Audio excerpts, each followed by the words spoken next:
Good evening, students. Hope you all are fine. And if you just remember last lecture, તો આપણે structural organisation of cell જે છે એ learn કર્યું હતું અને એની અંદર જે છે એ આપણે થોડીક ડિટેલ્સ જે છે બ્રીફ ડિટેલ્સ જે છે એ જોઈ હતી. That is regarding the dead part, right? Cell coat is a dead part of a cell and living part of cell is referred as a protoplasm. Cell કોટની અંદર જો તમને યાદ હોય તો આપણે બે પાર્ટ અલગ અલગ જોયા હતા. એ છે ગ્લાયકોકેલિક્સ અને સેલ વોલ, રાઈટ? ગ્લાયકોકેલિક્સ માટે આપણે જોયું હતું કે એ બેક્ટેરિયલ સેલમાં હોય, એનિમલ સેલમાં હોય, પણ પ્લાન્ટ સેલમાં હોતું નથી. એવી જ રીતે સેલ વોલ માટે આપણે જોયું હતું કે it is present in all cells but not the animal cells, right? Animal cells પાસે સેલ વોલ હોતી નથી. આ સિવાય સેલ વોલ જે છે એ ડેડ છે અને કમ્પ્લીટલી પરમિએબલ છે, બધી જ વસ્તુને આવવા દે છે. એની સાઇઝ જે છે એની ઉપર ખાલી જે છે એનું એક કંટ્રોલ રહેશે, વધારે મોટી સાઇઝના હશે તો એ સબસ્ટન્સ નહીં આવી શકે, બાકી બધા જ આવી શકશે. એવી જ રીતે આપણે જોયું હતું કે protoplasm, right, which is called as a living substance of a cell, એની અંદર ત્રણ વસ્તુ હોય, રાઈટ, જે આપણે સેલની ડેફિનેશનમાં પણ ઇન્ક્લુડ કર્યું હતું. દેટ ઇઝ સાઇટોપ્લાઝમ, ન્યુક્લિયસ અને સેલ મેમ્બ્રેન, રાઈટ? તો આઉટર કવરિંગ એનિમલ સેલ માટેનું સેલ મેમ્બ્રેન, ન્યુક્લિયસ કે જેની અંદર જીનેટિક મટીરિયલ હોય એની પણ બધી ડિટેલ્સ જોઈ હતી આપણે. સેલ મેમ્બ્રેનની પણ બધી ડિટેલ્સ જોઈ હતી, જેમ કે લિવિંગ હોય છે, સેમી પરમિએબલ હોય છે, સિલેક્ટિવલી પરમિએબલ હોય છે, અને એની જે કમ્પોઝિશન હોય એ પણ આપણે ક્યાંક ને ક્યાંક થોડું ઘણું જોયું હતું, રાઈટ? તો સેલ મેમ્બ્રેન અને ન્યુક્લિયસ આપણે લર્ન કરી લીધું હતું અને હવે જે આપણે લર્ન કરવાના છીએ એ છે સાઇટોપ્લાઝમ, રાઈટ? તો સાઇટોપ્લાઝમની ડિટેલ્સ જે છે એ આપણે જરા ચેક કરીશું. ફાઇન. તો સાઇટોપ્લાઝમ જો આપણને કોઈ પૂછે કે ભાઈ શેનું બનેલું હોય, તો સાઇટોપ્લાઝમ જે છે it is made up of two things, right? That two things are definitely hyaloplasm and cytoplasmic structure, right? બંનેના મિનિંગ આપણે સમજશું. તો પહેલો જે છે એ હાઇલોપ્લાઝમનો આપણે મતલબ સમજવાનો પ્રયત્ન કરીએ, રાઈટ? જે મેં લખેલું છે હાઇલોપ્લાઝમનો મતલબ શું થશે? It is liquid matrix without organelle, બરાબર? તો ક્યાંક ને ક્યાંક જે છે એ તમે એવું ગણી શકો છો, રાઈટ? લેટિન શબ્દ જે છે ને હાયલોસ, એનો મતલબ શું થાય છે? હાયલોસ, રાઈટ? આનો મતલબ થાય છે ગ્લાસી, રાઈટ? કાચ જેવું. તો સીધી વસ્તુ છે કે કોઈ સેલમાંથી એની બધી ઓર્ગેનલ્સ દૂર કરી નાખવામાં, અંગિકા દૂર કરી, ઓર્ગન એટલે કે અંગ, અને E double L E, right? L એટલે કે સ્મોલ. તો જે નાના ઓર્ગનની જેવું બિહેવ કરે છે, જેવું કાર્ય કરી આપે છે, એને આપણે શું કહેશું?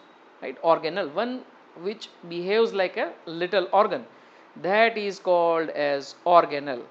ફાઇન. અને સીધી વસ્તુ છે કે જો આવી ઓર્ગેનલ્સ એટલે કે અંગિકાઓ, રાઈટ?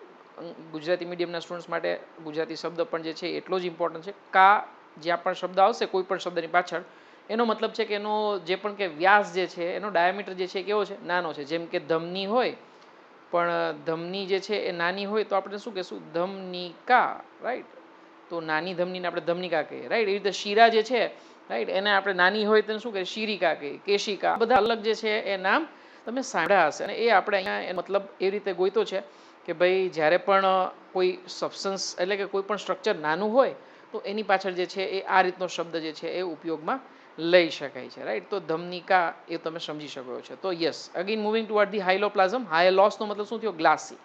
તો સીધી વસ્તુ છે કે ખાલી જે પણ કંઈ સાઇટોસોલ, આનું બીજું નામ શું છે હાઇલોપ્લાઝમનું? સાઇટોસોલ, રાઈટ? સાઇટોસોલ. તો સાઇટોપ્લાઝમ અને સાઇટોસોલ વચ્ચે ડિફરન્સ. સાઇટોપ્લાઝમ આપણે કોને કહીએ છીએ? તો કે ભાઈ જે કંઈ તરલ પદાર્થ આવેલો છે સેલ મેમ્બ્રેન અને ન્યુક્લિયસની વચ્ચે, એ તમામ વસ્તુને આપણે શું શેની અંદર ગણીએ છીએ? સાઇટોપ્લાઝમ. પણ એ સાઇટોપ્લાઝમની અંદર માત્ર ને માત્ર જે પ્રવાહી આવેલું છે, લિક્વિડ કમ્પોનન્ટ આવેલું છે, એને શું કહેવાય છે? સાઇટોસોલ, એટલે કે હાઇલોપ્લાઝમ, રાઈટ? કારણ કે આપણે તેમાંથી શું કાઢી નાખ્યું, રાઈટ? ડેફિનેશન શું આવી આપણે કે it is liquid matrix without organelle, right? કોઈ કમ્પોનન્ટ પૂછે આપણને, કમ્પોઝિશન પૂછે કે ભાઈ સાઇટોસોલમાં હોય શું, તો એમાં મોટાભાગનું જે છે એ તમારું શું હોય છે? પાણી હોય છે, રાઈટ? મોટાભાગનું જે છે એની અંદર વોટર હોય છે, એટલે કે પાણી હોય છે.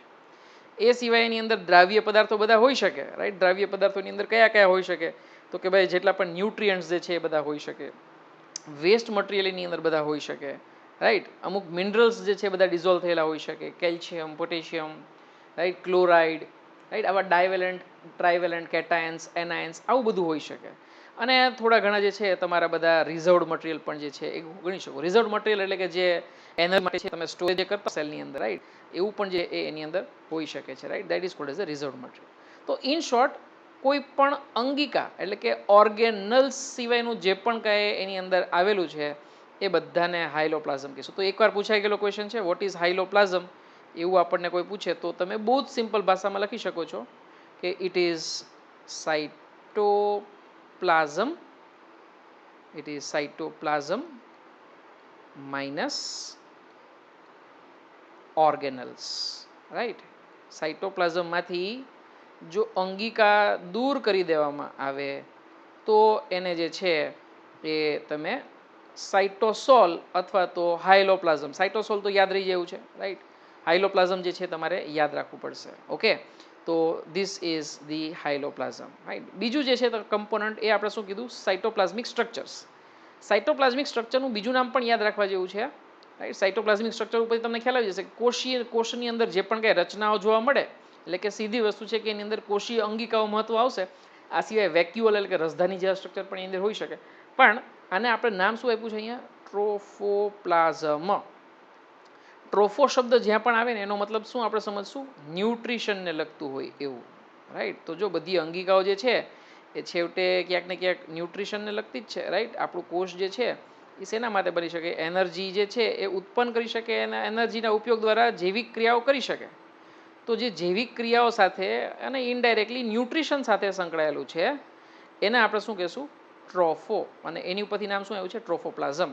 તો યાદ રાખો, ટ્રોફોપ્લાઝમની અંદર મુખ્યત્વે આવશે તમારું ન્યુટ્રિશનને લગતી જે પણ કંઈ સ્ટ્રક્ચર જે છે, એટલે કે કોષીય અંગિકાઓ જે છે એ એની અંદર મુખ્ય આવશે, રાઈટ. તો જોઈએ છીએ આપણે હાઇલોપ્લાઝમ. તો હાઇલોપ્લાઝમની અંદર જે છે એ મેં તમને કીધું એમ કે મેઇન તો પાણી આવશે, રાઈટ, એટલે કે વોટર આવશે. આ સિવાયના ન્યુટ્રિશન્સ જે છે એ તમારા ન્યુટ્રિયલ મટીરિયલ્સ આવશે. તો ન્યુટ્રિયન્ટ મટીરિયલની અંદર સ્મોલ મોલેક્યુલ્સ હોઈ શકે, રાઈટ, ગ્લુકોઝ, એમિનો એસિડ બધા હોઈ શકે. અને જે એક્સ્ટ્રા મટીરિયલ જે હોય ને બોડીની અંદર એ બધા જે છે ને એ આવા રિઝર્વ મટીરિયલ તરીકે જે છે એ ઉપયોગમાં બોડી રાખે, રાઈટ. જેમ કે ઘરે છે કંઈ પણ વસ્તુ પડી હોય, રાઈટ, તો આપણે શું કરીએ ભાઈ, એનું સ્ટોરેજ થોડુંક રાખીએ, રાઈટ. માનો કે ઘઉં પડ્યા છે આપણી પાસે, વીટ, તો એ કેસની અંદર કે આપણે કંઈ રોજ કંઈ 1 કિલો ઘઉં લેવા નથી જતા, શું કરીએ છીએ, એક સાથે ઘઉં લઈને ભરી દઈએ છીએ, રાઈટ. એવી જ રીતે સેલને પણ કેવું છે કે ન્યુટ્રિશન જ્યારે પણ જોઈતું હશે ત્યારે એ આવા રિઝર્વડ મટીરિયલ હશે, એ રિઝર્વડ મટીરિયલમાંથી જે છે એ ક્યાંક ને ક્યાંક જે છે એ શું કહેવાય કે ભાઈ એનર્જી જે છે એ લેવાની ટ્રાય કરશે, રાઈટ. તો that is the you can say that importance of the reserve material. Okay, તો just a minute, yes. So this is the importance of it. તો અહીંયા મેં જે છે ગ્લાયકોજન બતાવવાની ટ્રાય કરી છે, રાઈટ. સે ફોર એક્ઝામ્પલ ગ્લાયકોજન કોષની પાસે આવેલું છે અને જ્યારે પણ બોડીને જોઈતું હશે ત્યારે શું કરશે, ગ્લાયકોજનમાંથી શું કરશે, સેલ જે છે એ ગ્લુકોઝમાં કન્વર્ટ કરશે અને ગ્લુકોઝમાંથી એને એટીપી જે છે એ મળી જશે. સો દેટ ઇઝ કાર્બોહાઈડ્રેટ, રાઈટ. હા, એક ક્વેશ્ચન જે છે જે પૂછાઈ ગયેલો છે એ છે રિઝર્વડ મટીરિયલને લગતો જે પૂછાઈ ગયેલો છે, રાઈટ, ગ્લાયકોજનને લગતો. તો that is which of the you can say that cells, right, which of the you can say that human cells they store glycogen. આવો એક ક્વેશ્ચન જે છે એ પૂછાઈ ગયેલો છે, રાઈટ. તો એ કેસની અંદર આન્સર જે છે એ બે આવશે. ગ્લાયકોજન સ્ટોરેજ વધતા જ ઓછા આન્સર થોડા ઘણા બધા સેલમાં થઈ શકે, પણ મુખ્ય જે પણ કાંઈ સ્ટોરેજ જે છે ગ્લાયકોજનનું એ બે જગ્યાએ થાય. એક તો કે લીવરની અંદર, રાઈટ, એક જે છે એ ક્યાં થાય તો કે લીવરમાં થાય, અને બીજું જે છે એ મસલ્સની અંદર થાય, રાઈટ. મસલ્સ એટલે કે સ્નાયુ, સ્કેલેટલ મસલ્સ. આ બે જગ્યાએ ગ્લાયકોજનનો સ્ટોરેજ જે છે થઈ શકે. લીવર તો બહુ ડેફિનેટલી છે કારણ કે મેટાબોલિક સેન્ટર છે. આ સિવાય સ્કેલેટલ મસલ કે કંકાલ સ્નાયુ જે છે ત્યાં પણ જે છે એ આ પ્રકારનો જે છે એ તમારો સંચય જે છે કહી શકો તમે, રાઈટ. રિઝર્વ એટલે કે ક્યાંક ને ક્યાંક સંગ્રહ થાય છે એવું તમે ગણી શકો છો, right. So that is regarding there. Similarly fats, oils, nitrogenous substance આ પણ જે છે રિઝર્વ મટીરિયલ તરીકે સેલની અંદર સ્ટોરેજ થઈ શકે છે, રાઈટ. જેમ કે અમુક આપણે જે જોઈએ છીએ કે જે સીડ્સ હોય છે, રાઈટ, જેમ કે મગફળીનો દાણો હોય તો એની અંદર જે છે એ ઓઇલ ગ્લોબ્યુલ્સ જે છે એ સીધી વસ્તુ છે એની અંદર જોવા મળે છે, રાઈટ. તો તેલનો સંગ્રહ જે છે એની અંદર થઈ શકે છે, right. So this are example of some of the cells where the reserved material is there, right. પણ મેજર તો મેં તમને કીધું એમ કે ન્યુટ્રિશનલ મટીરિયલ, વોટર, રાઈટ, આ બધી જ વસ્તુ આવશે. આ સિવાય અમુક જે પણ કંઈ સેલ્સ જે છે એની અંદર એક્સક્રિટરી પ્રોડક્ટ્સ પણ હાઇલોપ્લાઝમની અંદર હોઈ શકે. હવે એનિમલ સેલ્સની અંદર તો એક્સક્રિટરી સિસ્ટમ બહુ પ્રોપરલી ડેવલપ થયેલી હોય, તો એ કોઈ ઇશ્યુ આવતો નથી. એક્સક્રીટરી પ્રોડક્ટ આપણા બોડીની અંદર ક્યારેય આપણા સેલમાં જે છે આપણે સ્ટોર કરતા નથી, પણ પ્લાન્ટ્સ માટે જે છે એ બહુ જ ઇમ્પોર્ટન્ટ છે. જેમ કે આલ્કલોઇડ્સ, રાઈટ. આલ્કલોઇડ્સમાં આપણે ઘણા બધા આલ્કલોઇડ્સ આગળ જ્યારે પણ 11th કે પછી 12th અમુક ચેપ્ટર જોશું ત્યારે આપણે લર્ન કરશું. જેમ કે એક આલ્કલોઇડનું નામ તમને અત્યારે આપી દો, મોર્ફિન, જે આપણે 12th એક ચેપ્ટરની અંદર ભણશું.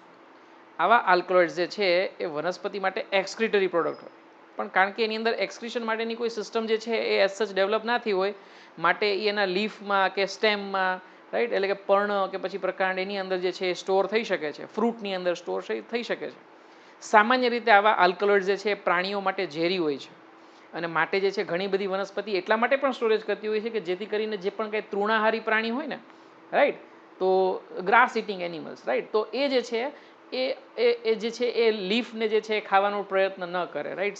એક એક્ઝામ્પલ આપું તમને, સે ફોર એક્ઝામ્પલ મહેંદી, રાઈટ. મહેંદી તમને બધાને ખ્યાલ હશે. મહેંદીનો જે પણ કંઈ પ્લાન્ટ હોય એની અંદર જે છે એ આલ્કલોઇડ્સ હોય છે અને માટે કોઈ એનિમલ્સ મહેંદીનો પ્લાન્ટ જે છે એ ખાતું નથી, રાઈટ. જેમ આપણે આલ્કલોઇડ માટેની વાત કરી એવી જ રીતે ગમ્સ, લેટેક્સ, ઓર્ગેનિક એસિડ, રેઝિન, ટેનિન્સ, આ બધા જ જે પ્રોડક્ટ જે છે એ એક્સક્રીટરી પ્રોડક્ટ તરીકે જે છે એ સેલની અંદર સ્ટોર થઈ શકે છે, રાઈટ. તો આ બધા જ જે છે તમે ક્યાંક બોટની પાર્ટની અંદર ક્યાંક ને ક્યાંક લર્ન કરશો, રાઈટ. અત્યારે આપણે આની ઉપર જાજુ ડિસ્કશન કરતા નથી. આ સિવાય સિક્રેટિંગ પ્રોડક્ટ્સ પણ જે છે એ સેલ્સની અંદર હોઈ શકે. સિક્રેટિંગ પ્રોડક્ટની અંદર અમુક સેલ્સ જે છે એ એન્ઝાઇમ રિલીઝિંગ કરતા હોય, રાઈટ, ડાયજેસ્ટિંગ કેપેબિલિટી હોય એની પાસે.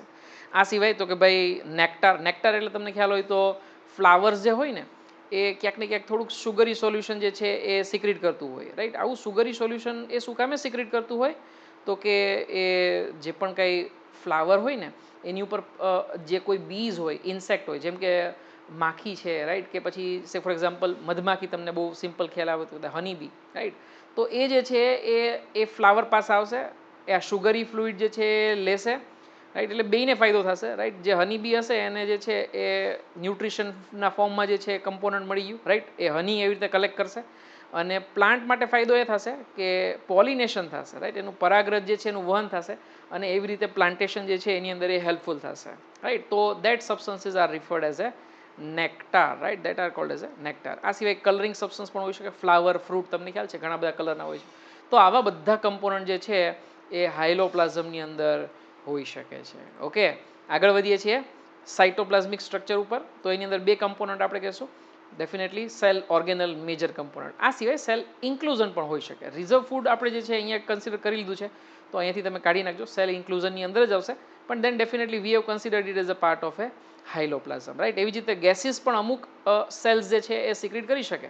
આપણે ખાસ કરીને બેક્ટેરિયાની અંદર જોશું કે બેક્ટેરિયા જે છે એ ઘણીવાર ગેસ જે છે એનો પણ સ્ટોર કરતો હોય. મેટાબોલિક ગેસીસ જે છે એ એક્સક્રીટ ના થઈ શકતા હોય, અથવા તો રેડિયેશનથી બચવા માટે પણ જે છે, અથવા તો પાણી ઉપર ફ્લોટ થવા માટે, રાઈટ, બલૂન જેવું સ્ટ્રક્ચર, તો એવા પણ જે પર્પઝ જે છે ગેસીસ સ્ટોર કરવા માટેના સેલની અંદર હોઈ શકે છે. ઓકે, ચલો, તો થઈ ગયું તમારું વેક્ટર એટલે કે રસધાની. તો રસધાની જે છે એ ક્યાંક ને ક્યાંક જે છે એ નોન લિવિંગ પાર્ટ તમે ગણી શકો છો, રાઈટ. પણ રસધાનીની ઉપર જે મેમ્બ્રેન આવેલી હોય, the membrane which is present પર ઇઝ લિવિંગ, રાઈટ. મેમ્બ્રેન જે આવેલી હોય ને એને કહેવામાં આવે છે ટોનોપ્લાસ્ટ. શું કહેશું આપણે? ટોનોપ્લાસ્ટ. ગુજરાતીમાં તો ખૂબ જ સરસ છે, રસધાની પટલ, રાઈટ. પટલ તો તમને ખ્યાલ જ છે, મેમ્બ્રેન. તો membrane of vacuole is called as a tonoplast. આ ટોનોપ્લાસ્ટ નામ વારંવાર પૂછાયેલો ક્વેશ્ચન છે, ખાસ આપણે યાદ રાખવાનું છે, બરાબર.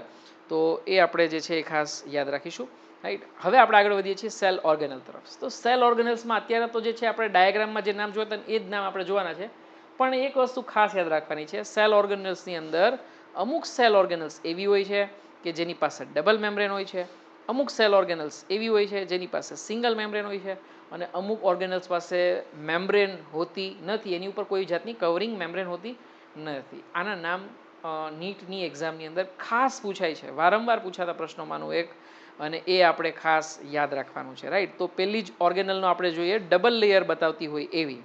આપણે ફોકસ એની ઉપર કરશું ડબલ મેમ્બ્રેન બતાવતી હોય એવી સેલ ઓર્ગેનલ્સ. એવી જ રીતે મેમ્બ્રેન લેસ એટલે કે જેની ઉપર કોઈ પણ જાતની મેમ્બ્રેન ન આવતી હોય એવી ઓર્ગેનલ્સ. આ બે આપણે જોશું. પછી એ સિવાયની બાકીની બધી જ જે છે એ ઓટોમેટિકલી શેની અંદર આવી જશે? વન લેયર હોય એવી, વન સિંગલ મેમ્બ્રેન હોય એટલે કે એક પડ રચના ધરાવતી હોય, પણ એવું પટલવાળી રચના જે છે એ તમને ઓટોમેટિક યાદ રહી જશે, રાઈટ. તો starting with the first one, that is double membrane cell organelles. Okay, તો ડબલ મેમ્બ્રેન ઓર્ગેનલ્સ સીધી વસ્તુ છે, આપણે જોયું હતું જે તે ટાઈમે જોયું હતું કે ડબલ લેયર કોઈ પણ ઓર્ગેનલ્સની ફરતે અથવા તો કોઈ પણ સ્ટ્રક્ચરની ફરતે ક્યારે હોય, તો કે જ્યારે એની પાસે ન્યુક્લિયસ એટલે કે સોરી જ્યારે એની પાસે ડીએનએ હોય તો, રાઈટ. તો ન્યુક્લિયસમાં આપણે જોયું હતું કે ન્યુક્લિયર મેમ્બ્રેન જે છે એ ડબલ લેયર બતાવે છે, રાઈટ. એવી જ રીતે બે સ્ટ્રક્ચર એવા છે લિવિંગ સેલ્સની અંદર કે જેની પાસે ડબલ મેમ્બ્રેન છે. શું કામે? કારણ કે ક્લોરોપ્લાસ્ટ જે છે ને એક જાતનું પ્લાસ્ટિડ છે, રાઈટ. તમને ખ્યાલ હોય તો જે સ્ટ્રક્ચરની અંદર ક્લોરોફિલ આવેલું હોય, રાઈટ, ક્લોરોફિલ તમને ખ્યાલ હશે, રાઈટ, કે ખૂબ જ ઇમ્પોર્ટન્ટ મટીરિયલ છે જેના કારણે ફોટો રેસ્પાયરેશન થઈ શકે, રાઈટ, પ્રકાશ સંશ્લેષણની ઘટના થઈ શકે. તો પ્રકાશ સંશ્લેષણ કઈ અંગિકાની અંદર થાય? વનસ્પતિની અંદર. સીધી વસ્તુ છે કે ક્લોરોપ્લાસ્ટમાં થાય, રાઈટ. તો ક્લોરોપ્લાસ્ટની અંદર ડીએનએ આવેલું હોય. આવા ડીએનએને શું કહેવાય? સીપીડીએનએ, રાઈટ. સીપીડીએનએ એટલે કે ક્લોરોપ્લાસ્ટિડિયલ ડીએનએ. એવી જ રીતે માઇટોકોન્ડ્રિયા એટલે કે કણાભસૂત્રની પાસે પણ ડીએનએ આવેલું હોય. તો એ ડીએનએને આપણે શું કહેશું? માઇટોકોન્ડ્રિયલ ડીએનએ એટલે કે એમડીએનએ. હવે સીધી વસ્તુ છે, બંને અંગિકાની અંદર જો ડીએનએ આવેલું હોય તો એને પ્રોટેક્શનની જરૂર પડે જ ને, એક્સ્ટ્રા પ્રોટેક્શનની જરૂર પડે. એટલા માટે એનું જે પણ કંઈ ઇવોલ્યુશન થયું છે એમની અંદર મેમ્બ્રેન કેવી બતાવે છે? ડબલ મેમ્બ્રેન બતાવે છે, રાઈટ. હવે આની ઉપરથી તમે ખૂબ જ સરળતાથી સમજી શકો છો. અને ન્યુક્લિયસની અંદર પણ જોયું હતું. પણ યાદ રાખો, ન્યુક્લિયસને આપણે ઓર્ગેનલ્સની અંદર ગણી શકતા નથી. Nucleus is a compartment of a cell, it is a major part of protoplasm. એને આપણે ઓર્ગેનલ ગણી શકતા નથી. માટે કદાચ કોઈ આપણને પૂછે કે નીચેનામાંથી કઈ ઓર્ગેનલ્સ પાસે ડીએનએ આવેલું છે, તો નામ બે આવશે. કયા કયા? ક્લોરોપ્લાસ્ટ અને માઇટોકોન્ડ્રિયા. યાદ રાખો, પ્લાન્ટ પાસે બંને છે, ક્લોરોપ્લાસ્ટ પણ છે અને માઇટોકોન્ડ્રિયા પણ છે. પણ જો એનિમલ સેલની વાત કરવામાં આવે તો એનિમલ સેલ પાસે માત્ર ને માત્ર માઇટોકોન્ડ્રિયા છે. ક્લોરોપ્લાસ્ટ એનિમલ સેલ પાસે આવેલું નથી, રાઈટ. જેમ કે હ્યુમન સેલ જે છે એ કઈ પ્રકાશ સંશ્લેષણ કરી શકતું નથી. તો સીધી વસ્તુ છે કે ફોટોસિન્થેસિસ, રાઈટ, ફોટોસિન્થેસિસ કરી શકતું નથી. તો એના કારણે જે છે એ તમે ગણી શકો છો, રાઈટ. કદાચ મેં પ્રીવિયસલી કદાચ ફોટો રેસ્પાયરેશન બોલ્યું હતું, આઈ એમ વેરી સોરી. એની અંદર આવશે photosynthesis, right. Chloroplast is responsible for photosynthesis, right. તો એ કેસની અંદર સીધી વસ્તુ છે કે આ બહુ સમજી શકાય એવું છે, right. So this is the basis. જો તમે બેઝિસ સમજી જશો ને કે ભાઈ ડબલ લેયર શું કામે હોય, તો તમને ક્યારેય યાદ અલગથી નહીં રાખવું પડે, કારણ કે તમને સમજાઈ ગયું છે. So it's a life long memory that you created, right. And that is what the purpose of our lecture is, right. ચલો આગળ વધીએ છીએ આપણે, સરસ મજાનું. તો સેકન્ડ જે આપણે નામ યાદ રાખવાના છે, વિધાઉટ મેમ્બ્રેન વાળું જે છે એ વિધાઉટ સેલ મેમ્બ્રેન વાળા સ્ટ્રક્ચર એ યાદ રાખવાનું છે, રાઈટ. હા, અહીંયા ખાસ એ બતાવવું જરૂરી છે તમને કે જે બેક્ટેરિયલ સેલ હોય ને, એ બેક્ટેરિયલ સેલ પાસે એક પણ મેમ્બ્રેન બાઉન્ડ ઓર્ગેનલ્સ આવેલી હોતી નથી. એની પાસે જો એક જ સ્ટ્રક્ચર આવેલું હોય, રિબોઝોમ, બીજી એક કોઈ તો ઓર્ગેનલ આવેલી જ નથી, રાઈટ. ડીએનએ હોય એની પાસે ન્યુક્લિયોઇડના ફોર્મમાં, પણ ઓર્ગેનલ્સ એક કોઈ નથી. કઈ? તો કે ભાઈ એક સિવાય, રિબોઝોમ સિવાય એક પણ ઓર્ગેનલ આવેલી નથી. પણ રિબોઝોમ એ પોતે પાછી કેવી છે? વિધાઉટ સેલ મેમ્બ્રેન છે. એટલા માટે જ એનસીઈઆરટીની અંદર ખૂબ જ સરસ સેન્ટેન્સ આપેલું છે દેટ પ્રોકેરિયોટિક સેલની અંદર એક્ઝામ્પલમાં સીધી વસ્તુ છે કે બેક્ટેરિયા જે છે એ ઇન્ક્લુડ થશે. તો prokaryotic cells are devoid of any membrane bound organelles, બરાબર. એટલે કે આદિકોષ કેન્દ્રીય કોષ પાસે એક પણ પટલવાળી રચના ધરાવતી હોય એવી અંગિકા આવેલી હોતી નથી. તો એક રિબોઝોમ આવેલું છે, વાત સાચી, અંગિકા ખરી, પણ એ રિબોઝોમની પાસે કોઈ પણ જાતનું જે છે એ મેમ્બ્રેન આવેલું હોતું નથી, રાઈટ. તો બે આપણે નામ યાદ રાખવાના છે. કયા બે નામ આપણે યાદ રાખ્યા વિધાઉટ સેલ મેમ્બ્રેનમાં? તો કે એક તો રિબોઝોમ, ઓકે, એક તો રિબોઝોમ આપણે યાદ રાખ્યું, અને બીજું જે છે શું છે? સેન્ટ્રોઝોમ. તો જો અહીંયા ફરી પાછો મિનિંગ સમજ, જેમ આપણે ક્લોરોપ્લાસ્ટ અને માઇટોકોન્ડ્રિયામાં સમજ્યા કે ભાઈ એની પાસે ડીએનએ છે એટલા માટે ડબલ મેમ્બ્રેન છે, એમ અહીંયા સમજવું પડશે ને આપણે કે રિબોઝોમની ઉપર શું કામે મેમ્બ્રેન નથી. તો એ આપણે એવી રીતે સમજવાનું છે કે આ રિબોઝોમ જે છે, રિબોઝોમ કંઈક અંશે આવા દેખાશે, રાઈટ. રિબોઝોમ જે છે ને અંદર બે યુનિટ હોય અને અહીંયા વચ્ચે જે છે એ પ્રોટીન સિન્થેસિસની ક્રિયા જે છે ને એ થતી હોય, ઓકે. હવે આટલું મોટું સ્ટ્રક્ચર બનવાનું હોય નહીં, તો તમે જોઈ શકો છો કે આ ઘણું મોટું સ્ટ્રક્ચર છે. હવે આટલું મોટું, કારણ કે પ્રોટીન બનાવે છે, right. These are protein factories. Ribosomes are called as a protein factory. તો જો પ્રોટીન મેક્રોમોલેક્યુલ છે, એકદમ લાર્જ મોલેક્યુલ છે. હવે આટલું મોટું સ્ટ્રક્ચર જો કદાચ બનાવવાનું થાય અને એની ઉપર માનો કે કદાચ એક આવરણ આવેલું છે, રાઈટ, તમે માનો કે હું ઇમેજિનેટરી એવું બતાવું છું અહીંયા કે એક મેમ્બ્રેન આવેલી છે, તો આ પ્રોટીન એની અંદર જઈ શકે અથવા બહાર નીકળી શકે ખરા? ના, ન નીકળી શકે. જો ન નીકળી શકે, પ્રોટીન જેવું બનાવવાનું કામ, રાઈટ, પ્રોટીન સિન્થેસિસ કરવાનું મહત્વનું કામ કરવાનું હોય તો રિબોઝોમની ઉપર સીધી વસ્તુ છે કે આવરણ આવેલું ન હોવું જોઈએ. એવી જ રીતે સેન્ટ્રોઝોમ તમને ખ્યાલ હોય તો જે સેન્ટ્રિયોલ હોય ને, રાઈટ, સેન્ટ્રિયોલ, રાઈટ, આ તમને ખ્યાલ હશે, આપણે ડાયાગ્રામમાં જે તે ટાઈમે જોયું હતું. સેન્ટ્રિયોલ એટલે કે તારા કેન્દ્ર, અને બે સેન્ટ્રિયોલ હોય, જોડમાં હોય, right, there is a pair of centriole. આ બંનેની જે પણ કંઈ જોડી હોય, રાઈટ, સેન્ટ્રિયોલની જે કંઈ પેર હોય અહીંયા આ રીતે બતાવેલી છે, એકબીજાને 90 ડિગ્રીઝ ઉપર ગોઠવાયેલા હોય અને એની આજુબાજુ સરાઉન્ડિંગમાં જે છે એ એનું જે છે કહી શકાય કે એક ફ્લુઇડનું એક ક્લિયર આવરણ આવેલું હોય, રાઈટ. તો આવું જે કંઈ સ્ટ્રક્ચર બને છે એને કહેવામાં છે સેન્ટ્રોઝોમ, રાઈટ. અલ્ટિમેટલી તો આપણે સેન્ટ્રિયોલની જ વાત કરવાની છે. આવું સેન્ટ્રિયોલ જે છે, રાઈટ, એનું કામ શું છે? તો કે સેન્ટ્રિયોલનું કામ એ છે કે ત્રાક તંતુની રચના કરવી. ત્રાક તંતુ એટલે કે spindle fibres, right. Spindle fibres જે છે એ આવા લાંબા ફાઈબર છે, માઇક્રોટ્યુબ્યુલના, એટલે કે સૂક્ષ્મ નલિકાના બનતા હોય ને એ પ્રકારના, રાઈટ. શું કામ કરશે? તો કે જ્યારે પણ બે સેલ ડિવાઈડ થતા હશે ને, માનો કે આ બે સેલ ડિવાઈડ થાય ને, માનો કે એક સેલમાંથી મેં બે સેલ થોડાક ડિવાઈડ થાય છે એવું બતાવી દીધું છે અહીંયા, તો અહીંયા આવેલા ક્રોમોઝોમ અને અહીંયા આવેલા ક્રોમોઝોમ એને ઓપોઝિટ ડાયરેક્શનમાં ખેંચવાનું કામ કોણ કરે છે? તો કે આ સ્પિન્ડલ ફાઈબર્સ, રાઈટ. અહીંયા પણ એક મેં જે છે એ સેન્ટ્રિયોલ બતાવ્યું છે અને અહીંયા જે છે એ સ્પિન્ડલ ફાઈબર બતાવું છું. તો આ સ્પિન્ડલ ફાઈબર જે છે એ ખૂબ જ ઇમ્પોર્ટન્ટ છે, રાઈટ. ત્રાક તંતુઓ જે છે એ તમારા રંગસૂત્રોને એટલે કે ક્રોમોઝોમને વિરુદ્ધ દિશામાં ખેંચવાનો પ્રયત્ન કરે છે, ઓપોઝિટ ડાયરેક્શનમાં પુલ કરવાનો ટ્રાય કરે છે. તો આટલા લાંબા structure, you can just C that polymerise structure, right, made up of tubulin protein. તો એટલું મોટું સ્ટ્રક્ચર જો સેન્ટ્રિયોલમાં બનાવવાનું હોય તો સીધી વસ્તુ છે કે એની ફરતે પણ કોઈ પણ જાતનું આવરણ ન આવેલું હોવું જોઈએ, મતલબ કે વિધાઉટ સેલ મેમ્બ્રેન જ હોવું જોઈએ, રાઈટ. હવે ફરી પાછો પ્રશ્ન આવ્યો કે એનિમલ સેલમાં આમાંથી કયા અને પ્લાન્ટ સેલમાં કયા? તો યાદ રાખો, હા, અને બેક્ટેરિયલ સેલમાં કયા? તો બેક્ટેરિયલ સેલમાં તો એક જ ઓર્ગેનલ આવેલી હોય, બીજી એકોય ઓર્ગેનલ ના આવેલી. તો મેં તમને કીધું કે રિબોઝોમ એક જ આવેલું. બેક્ટેરિયલ સેલની કદાચ વાત કરીએ તો. પ્લાન્ટ સેલની જો વાત કરશો તો યાદ રાખો, પ્લાન્ટ સેલની અંદર સેન્ટ્રોઝોમ અથવા તો સેન્ટ્રિયોલ આવેલા હોતા નથી. તો પ્લાન્ટની અંદર કોઈ પૂછે કે વિધાઉટ સેલ મેમ્બ્રેન વાળા સ્ટ્રક્ચર કેટલા? સ્ટ્રક્ચર પૂછે તો બે આપણે નામ આપવાના આવશે, એક તો રિબોઝોમ, બીજું તમારા માઇન્ડમાં આવે છે કોઈ? Yes, this also you need to consider. Nucleolus, કારણ કે એ પણ રિબોઝોમ બનાવવાનું કામ કરે છે, રિબોઝોમની ફેક્ટરી છે, તો એ પણ વિધાઉટ સેલ મેમ્બ્રેન. હા, ઓર્ગેનલ કોઈ પૂછે તો એક જ ઓર્ગેનલ આવશે, પ્લાન્ટ સેલની અંદર આવેલી એવી ઓર્ગેનલ કે જેની ઉપર સેલ મેમ્બ્રેન હોતું નથી, તો એ એક જ આન્સર આવશે. કયો answer? Ribosome. Okay, I hope it is very clear to you. ચલો, પણ જો એનિમલ સેલનું પૂછે તો બે સ્ટ્રક્ચર આવશે. રિબોઝોમ તો હોય જ છે સીધી વસ્તુ એનિમલની અંદર, એવી જ રીતે સેન્ટ્રોઝોમ પણ જે છે એ હોય છે, રાઈટ. તો આ રીતના એપ્લાઇડ ક્વેશ્ચન પૂછી શકે. હવે આની પછીનું તો બહુ સિમ્પલ થઈ ગયું. ડબલ મેમ્બ્રેન વાળું તમને યાદ રહી ગયું, વિધાઉટ સેલ મેમ્બ્રેન વાળા ઓર્ગેનલ્સ તમને યાદ રહી ગયા. આ સિવાયના બધા જ ઓર્ગેનલ્સ જે છે એ સિંગલ મેમ્બ્રેન વાળા જ હોય. બહુ સીધી વસ્તુ છે, રાઈટ. તો ગોલ્જી બોડી, એન્ડોપ્લાઝમિક રેટિક્યુલમ, લાઇસોઝોમ અને જેમાં સ્ફેરોઝોમ, પેરોક્સિઝોમ, આ બધા જ સ્ટ્રક્ચર આવશે.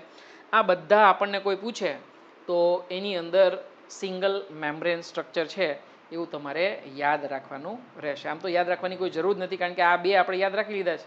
તો તમને એવું પણ પૂછ્યું કે નીચેનામાંથી અલગ વસ્તુને તારવી આપો, અલગ વસ્તુને તારવી આપો, તો એની અંદર 3 ઓર્ગેનલ એવી આપી હશે કે જેની પાસે સિંગલ લેયર મેમ્બ્રેન છે, અને એક ઓર્ગેનલ એવી આપી હશે જેની પાસે ડબલ મેમ્બ્રેન છે, કાં તો એક ઓર્ગેનલ એવી આપી હશે જેની પાસે મેમ્બ્રેન નથી. તો આવું પણ તમને પૂછી શકે. Find out the odd one. Okay, આમાંથી અલગ જે છે એને શોધી આપો, તો પણ તમારો આન્સર જે છે એ તમારા માઇન્ડ માટે બહુ ક્લિયર હોવો જોઈએ, રાઈટ. આઈ હોપ તમને જે કંઈ વસ્તુ મેં સમજાવી છે એ બધું જ ખ્યાલ આવે છે. જો આપને કદાચ ખ્યાલ ન આવે તો આપ સર થ્રુ જે છે એ મને ડાઉટ્સ જે છે એ પૂછી શકો છો, કારણ કે આપણે થોડુંક હાયર લેવલ ઉપર આજે છે એ લર્નિંગ કર્યું છે. આમ તો બહુ સિમ્પલ વર્ડ્સમાં આપણે એક્સપ્લેનેશન આપ્યું છે, એમ છતાં પણ આપણે કંઈ ન સમજાણું હોય તો definitely you are free to ask the questions. Okay, તો આટલી ડિટેલ્સ લીધા પછી લેટ્સ ચેક યોર નોલેજ. તમે કેટલુંક સમજ્યા છો એ હું જાણવાનો પ્રયત્ન કરીશ, બરાબર ને? તો તમારે વિડીયો પોઝ કરીને આન્સર મને આપવાનો પ્રયત્ન કરવાનો છે. અધરવાઇઝ તો હું તો બોલીશ જ, જે તમને સંભળાવવાનું છે, પણ તમે થોડીક તમારા બ્રેઇનને કસરત કરાવશો તો તમારા માટે એટલું સારું રહેશે, તમને અન્ડરસ્ટેન્ડિંગ એટલું સરસ જે છે એ આવશે, right. So you have to identify the organelle which is having a double layered membrane but only observed only in the plant cell, right. ખાલી પ્લાન્ટ સેલમાં દેખાતી હોય એવું કોઈ ડબલ લેયર્ડ મેમ્બ્રેન ઓર્ગેનલનું નામ આપવાનું. જો ઓર્ગેનલ કીધું છે તો ન્યુક્લિયસ ગણી શકાશે નહીં, અને પ્લાન્ટ સેલ કીધું છે તો સીધી વસ્તુ છે કે ખાલી પ્લાન્ટ સેલમાં દેખાતી હોય એવી તો એક જ ઓર્ગેનલ છે, કઈ?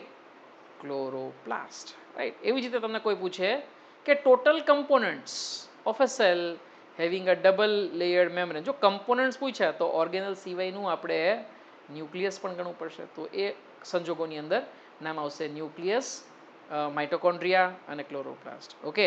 એવી જ રીતે આપણને એવું કોઈ પૂછે કે membrane less organelle observed of, ખોટું લખાયું છે, right. Membrane less organelle observed only in an animal cell, આવું કોઈ આપણને પૂછે તો આન્સર શું આવશે? આમ તો આન્સર બે આવવા જોઈએ ઓર્ગેનલના કેસમાં, રિબોઝોમ અને સેન્ટ્રોઝોમ, રાઈટ, અથવા તો સેન્ટ્રિયોલ. પણ ખાલી પ્રાણી કોષમાં દેખાતી હોય, ખાલી એનિમલ સેલમાં દેખાતી હોય એવી તો એક જ છે, રાઈટ. કઈ? તો સીધી વસ્તુ છે કે સેન્ટ્રિયોલ અથવા સેન્ટ્રોઝોમ જે છે તમે આન્સર તરીકે કન્સિડર કરી શકો છો. ઘણી બધી વાર સ્ટુડન્ટ્સ જે છે એ શોર્ટ કી પણ બનાવતા હોય છે. સે ફોર એક્ઝામ્પલ અહીંયા હું તમને એક સરસ મજાનું એક્સપ્લેનેશન જે છે એ કદાચ ટ્રીક આપું છું, રાઈટ. આમ તો ટ્રીક ના કહીએ, ટ્રીક તો આપણે અન્ડરસ્ટેન્ડ કરી લીધી, પણ તમે આ રીતે પણ યાદ રાખી શકો છો, રાઈટ. CMD આ રીતે લોકો બનાવતા હોય છે. તો chloroplast, mitochondria, they are having double membrane structure. એવી જ રીતે વિધાઉટ સેલ મેમ્બ્રેન માટે જે છે એ તમે RCW, રાઈટ, આ રીતે જે છે એ તમે બનાવી શકો છો. Ribosome and you can say that centriole, but both of them they are you can say that without cell membrane. Okay. તો આ રીતનું જે છે એવું તમે સિંગલ લેટર જે છે એવું પણ તમે બનાવીને, પણ ક્યાંક ને ક્યાંક તમારે અહીંયા જે છે સીનો મતલબ ફરી પાછો સેન્ટ્રિયોલ છે અને અહીંયા સીનો મતલબ ક્લોરોપ્લાસ્ટ છે એવું યાદ રાખવું પડશે, right.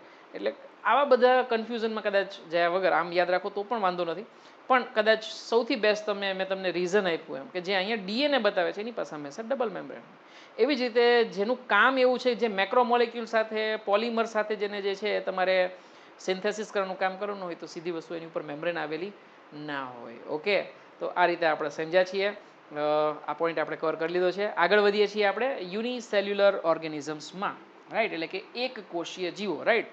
So on the basis of you can say that number of cells, right, number of cells, you can divide organism into two type. Unicellular organism એટલે કે એક કોષીય જીવો, અને બીજું જે છે એ છે મલ્ટી સેલ્યુલર ઓર્ગેનિઝમ એટલે કે બહુકોષીય જીવો, રાઈટ. એક કરતાં વધારે કોષ હોય તો એને મલ્ટી સેલ્યુલર તરીકે આપણે ઓળખશું. યુનિસેલ્યુલરની અંદર પાછી પડી શકે જો એનું ન્યુક્લિયર ઓર્ગેનાઇઝેશન એકદમ પરફેક્ટ હોય, રાઈટ, એટલે કે ન્યુક્લિયસની ઉપર ન્યુક્લિયર મેમ્બ્રેન આવેલી છે અને ડીએનએ જે છે એ હિસ્ટોન પ્રોટીનની ફરતે વીંટળાયેલું છે તો એને આપણે કહેશું ટુ અરેન્જમેન્ટ એટલે કે યુકેરિયોટિક સેલ. અને જો આવી અરેન્જમેન્ટ નહીં હોય, ન્યુક્લિયર મેમ્બ્રેન નહીં હોય, રાઈટ, તો એ કેસની અંદર અથવા તો ડીએનએની આજુબાજુ હિસ્ટોન પ્રોટીન નહીં હોય તો એને આપણે શું કહેશું? ડેફિનેટલી પ્રોકેરિયોટિક સેલ તરીકે આઈડેન્ટિફાય કરશું, રાઈટ. સો પ્રોકેરિયોટિક, યુકેરિયોટિક બંનેની અંદર યાદ રાખો, પ્રોકેરિયોટ્સની અંદર પણ યુનિસેલ્યુલર હોઈ શકે, યુકેરિયોટની અંદર પણ યુનિસેલ્યુલર હોઈ શકે. અને તમને યાદ હોય તો આપણે મોનેરા અને આર્ટિસ્ટા એવી રીતે જે છે એ આપણે ક્યાંક ને ક્યાંક જોયા હતા ખરા, રાઈટ. મલ્ટીસેલ્યુલર ઓર્ગેનિઝમ તો હંમેશા યુકેરિયોટિક સેલ જ હશે, એટલે એની અંદર તમારે કોઈ ચિંતા કરવાની જરૂર નથી, રાઈટ. તો મલ્ટીસેલ્યુલર તો જે છે, કારણ કે પ્રોકેરિયોટિક જે છે ને એ હંમેશા યુનિસેલ્યુલર જ હોય, રાઈટ.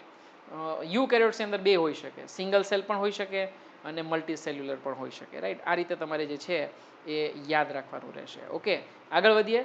યુનિસેલ્યુલર ઓર્ગેનિઝમની થોડીક ડિટેલ્સ જે છે એ લઈ લે. Definitely this were first to developed on the earth, right. જે તમે ઇવોલ્યુશન વાળું ચેપ્ટર 12ની અંદર આવશે એની અંદર તમે લર્ન કરશો, રાઈટ. પૃથ્વી ઉપર સજીવની ઉત્પત્તિ કેવી રીતે થઈ એવું કોઈ તમને પૂછે તો સીધી વસ્તુ છે કે બહુ સાદા જીવ જે છે એટલે એક કોષીય જીવ હોય એ જ ઉત્પન્ન થયા હોય ને, રાઈટ. અને એ સંજોગોમાં આ જે પણ કયા ઓર્ગેનિઝમ જે છે એની બહુ એક્સેપ્શનલ એબિલિટી છે કે they are able to tolerate any adverse condition, right. તો કોઈ પણ જે કહી શકાય કે એડવર્સ કન્ડિશન હોય એની અંદર જીવી શકે છે, રાઈટ. આપણે બહુ સિમ્પલ એક્ઝામ્પલ જો કદાચ બેક્ટેરિયાનું આપીએ તો બેક્ટેરિયા જે છે એ કદાચ એકદમ હાઈ પીએચ હોય ને ત્યાં પણ જે છે તમને જે છે જોવા મળી શકે, રાઈટ. એટલે કે એસિડોફિલ ટાઈપના જે છે ને એ ટાઈપના જે છે તમારા બેક્ટેરિયાઝ જે છે હોઈ શકે.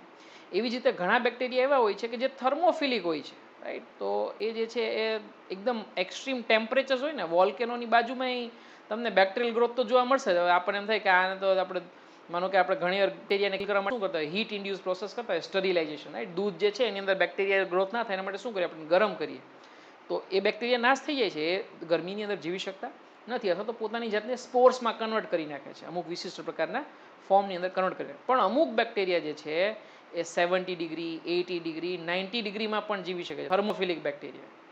તમે એવરેસ્ટના શિખર ઉપર જશો, કદાચ માઉન્ટ એવરેસ્ટ ઉપર જશો તો ત્યાં પણ તમને બેક્ટેરિયા જોવા મળશે. તો એક્સ્ટ્રીમ ટેમ્પરેચર્સની અંદર સર્વાઈવ કરી શકે છે, એક્સ્ટ્રીમ પીએચમાં સર્વાઈવ કરી શકે છે, એક્સ્ટ્રીમ પ્રેશર હોય તો પણ સર્વાઈવ કરી શકે છે.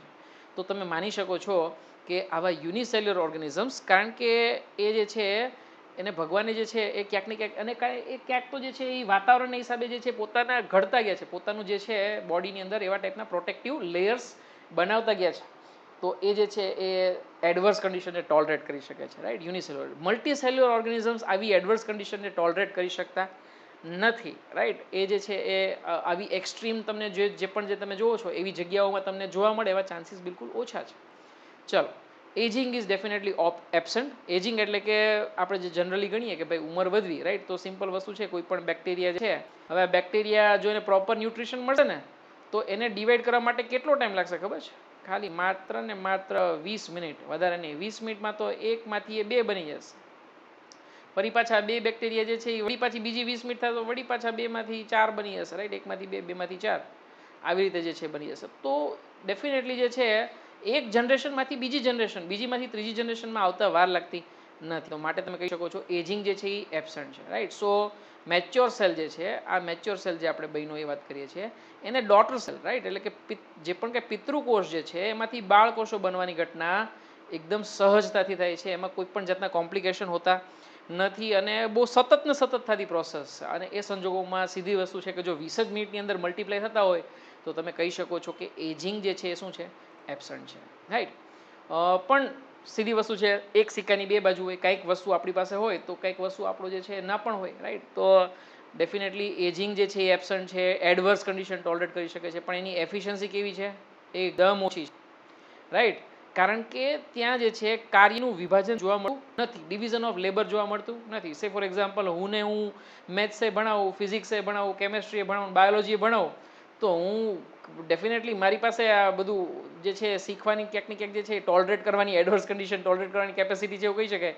પણ હું કંઈ મેથ્સમાં કંઈ એવો માસ્ટર નહીં હોઉં, કેમેસ્ટ્રીમાં કંઈ માસ્ટર નહીં હોઉં, મારી એફિશિયન્સી કેવી હશે, સીધી વસ્તુ છે લેસ હશે, રાઈટ. તો આપણે જોશું હમણાં મલ્ટી સેલ્યુલર જે પણ કે ઓર્ગેનિઝમ હોય ને એની અંદર બહુ clear cut division of labour જોવા મળે, અને માટે એ લોકોની અંદર જે પણ કંઈ ફંક્શન્સ જે છે એ એકદમ ઓર્ગેનાઇઝડ હોય અને એકદમ ચોકસાઈપૂર્વક જે છે એ કાર્ય જે છે બધા પાર પડી શકે, રાઈટ. જ્યારે યુનિસેલ્યુલરની અંદર એક જ સેલ એવો છે, રાઈટ, સિંગલ સેલ જ છે, રાઈટ. તો એનો એક આ સેલ જે છે ડાયજેશનનું કામ કરે, એનો એ સેલ જે છે એ એક્સક્રીશનનું કામ કરે, એનો એ સેલ પ્રોટેક્શનનું કામ કરે, બધી જ વસ્તુ એ કરે છે, રાઈટ. રજનીકાંતની જેવું કામ થઈ ગયું એનું બરાબર ને. તો lighter on A lighter mode ક્યાંક ને એ છે એવું તમે માની શકો છો, અને એ સંજોગોમાં એની એફિશિયન્સી ઓછી છે એવું પણ તમે માની શકો છો, બરાબર ને. તો this is regarding the bacteria. Example આપણે ખાસ યાદ રાખવાના છે. હા, એક વસ્તુ ખરી કે બેક્ટેરિયા અને જે યુનિસેલ ઓર્ગેનિઝમ જે છે એ ઘણી બધી વાર કોલોનીમાં રહે છે, રાઈટ. સે ફોર એક્ઝામ્પલ ટ્રીપ બતાડું છું તો આ એરિયા છે, બેક્ટેરિયા જે છે, આ ત્રીજો બેક્ટેરિયા, આ ચોથો બેક્ટેરિયા, આવી રીતે કોલોનીમાં તમને જોવા મળશે, રાઈટ. પણ બધાની એ કોઈના ઉપર ડિપેન્ડન્ટ નથી, right. So they have an independent life with no dependence on the other bacteria. પણ સ્ટીલ મેં તમને કીધું એમ કે તમે જ્યારે પણ 12થનું એક ચેપ્ટર જોશું તેમાં બેક્ટેરિયાનો ગ્રોથ અથવા તો ફંગસનો ગ્રોથ એવું તમને અગર પ્લેટની અંદર આકૃતિ જોવા મળશે, ડાયાગ્રામ જોવા મળશે. તો એની અંદર તમે જોશો કે એ વિશિષ્ટ પ્રકારે કોલોનીઝ ફોર્મ કરે. કેમ આપણે જે રહીએ તો શું રહીએ, તો કે એક એપાર્ટમેન્ટની અંદર રહીએ કાં તો સોસાયટીની અંદર રહીએ, રાઈટ. પણ એ સોસાયટીમાં એક ઘર જે છે એ બીજા ઘર ઉપર ડિપેન્ડન્ટ નથી, એક ઘર જે છે પોતાની જાતે જ ચાલે છે, બીજું ઘર જે છે એ પણ પોતા છે. એવી રીતે બેક્ટેરિયા પણ પોતાની ઇન્ડિપેન્ડન્ટ લાઈફ જીવે છે, એ બીજા ઉપર ડિપેન્ડન્ટ રહેતા નથી. આપણી બુકની અંદર સરસ મજાના એક્ઝામ્પલ આપેલા છે યુનિસેલ્યુલર ઓર્ગેનિઝમ્સના. તો એમિબા, પેરામીશિયમ, આ જે છે બેક્ટેરિયાને શું કહેશું આપણે, જીવાણુ. એવી જ રીતે યીસ્ટ અને ક્લેમિડોમોનાસ, રાઈટ. આ બધા જ જે છે એ શેના એક્ઝામ્પલ થઈ ગયા?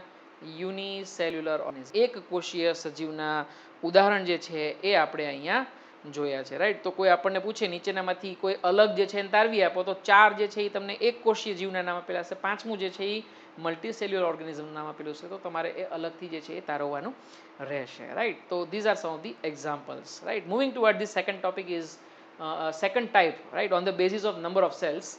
તો દેટ ઇઝ મલ્ટીસેલ્યુલર ઓર્ગેનિઝમ. આપણે કીધું એમ એક કરતાં વધારે સેલ હશે તો આપણે એને મલ્ટીસેલ્યુલર ઓર્ગેનિઝમ કહીશું. અને અહીંયા તમે જો જોઈ શકો છો બહુ ક્લિયર કટ જે છે ડિવિઝન ઓફ જોવા સ્પેશલાઇઝ્ડ એની પાસે જે છે એ સ્ટ્રક્ચર્સ હશે, ઓર્ગન્સ હશે જે અલગ એક્ઝામ્પલ કામ આપણી બોડીની ડબ્લ્યુબીસી જે છે એ કરી આપે છે. રિસીવ કરવાનું હશે કોઈ સ્ટિમ્યુલાય તો શું કરી આપે છે? તો કે ભાઈ ન્યુરોન જે છે ઇટ્સ ડબ્લ્યુબીસી એટલે કે શ્વેતકણ, રાઈટ. રિસીવ કરવાનું હશે સ્ટિમ્યુલસ તો એ કોણ કામ કરી આપે છે? તો કે ન્યુરોન કરી આપે છે. એવી જ રીતે એક્સચેન્જ ઓફ મટીરિયલ એટલે કે પણ વસ્તુનું જે છે વિનિમય કરવાનું હશે, રાઈટ, એક્સચેન્જ કરવાનું હશે તો એ કામ કોણ કરી આપે છે? તો કે ભાઈ આરબીસી કરી આપે, રાઈટ. આમ તો ઘણા બધા લોકો સ્ટ્રક્ચર જે છે એક્સચેન્જ ઓફ મટીરિયલ કરી શકે, પણ આરબીસી જે છે ઓક્સિજન અને કાર્બન ડાયોક્સાઇડનું ટ્રાન્સપોર્ટેશન અને એક્સચેન્જ બંને કરી આપે છે, માટે જે છે એ આપણે અહીંયા એક્ઝામ્પલ તરીકે. એવી જ રીતે સિક્રેશન માટે આપણી પાસે અલગ અલગ ગ્લેન્ડ્સ આવેલી હોય છે, ગ્રંથિઓ આવેલી હોય છે, રાઈટ. તો જો બધી વસ્તુ માટે આપણી પાસે સ્પેશિયલાઇઝ્ડ સ્ટ્રક્ચર છે, સ્પેશિયલાઇઝ્ડ ઓર્ગન છે, માટે તમે કહી શકો છો કે જે પણ કંઈ કામ થાય એ એકદમ બહુ ચોક્કસપૂર્વકનું થાય, રાઈટ.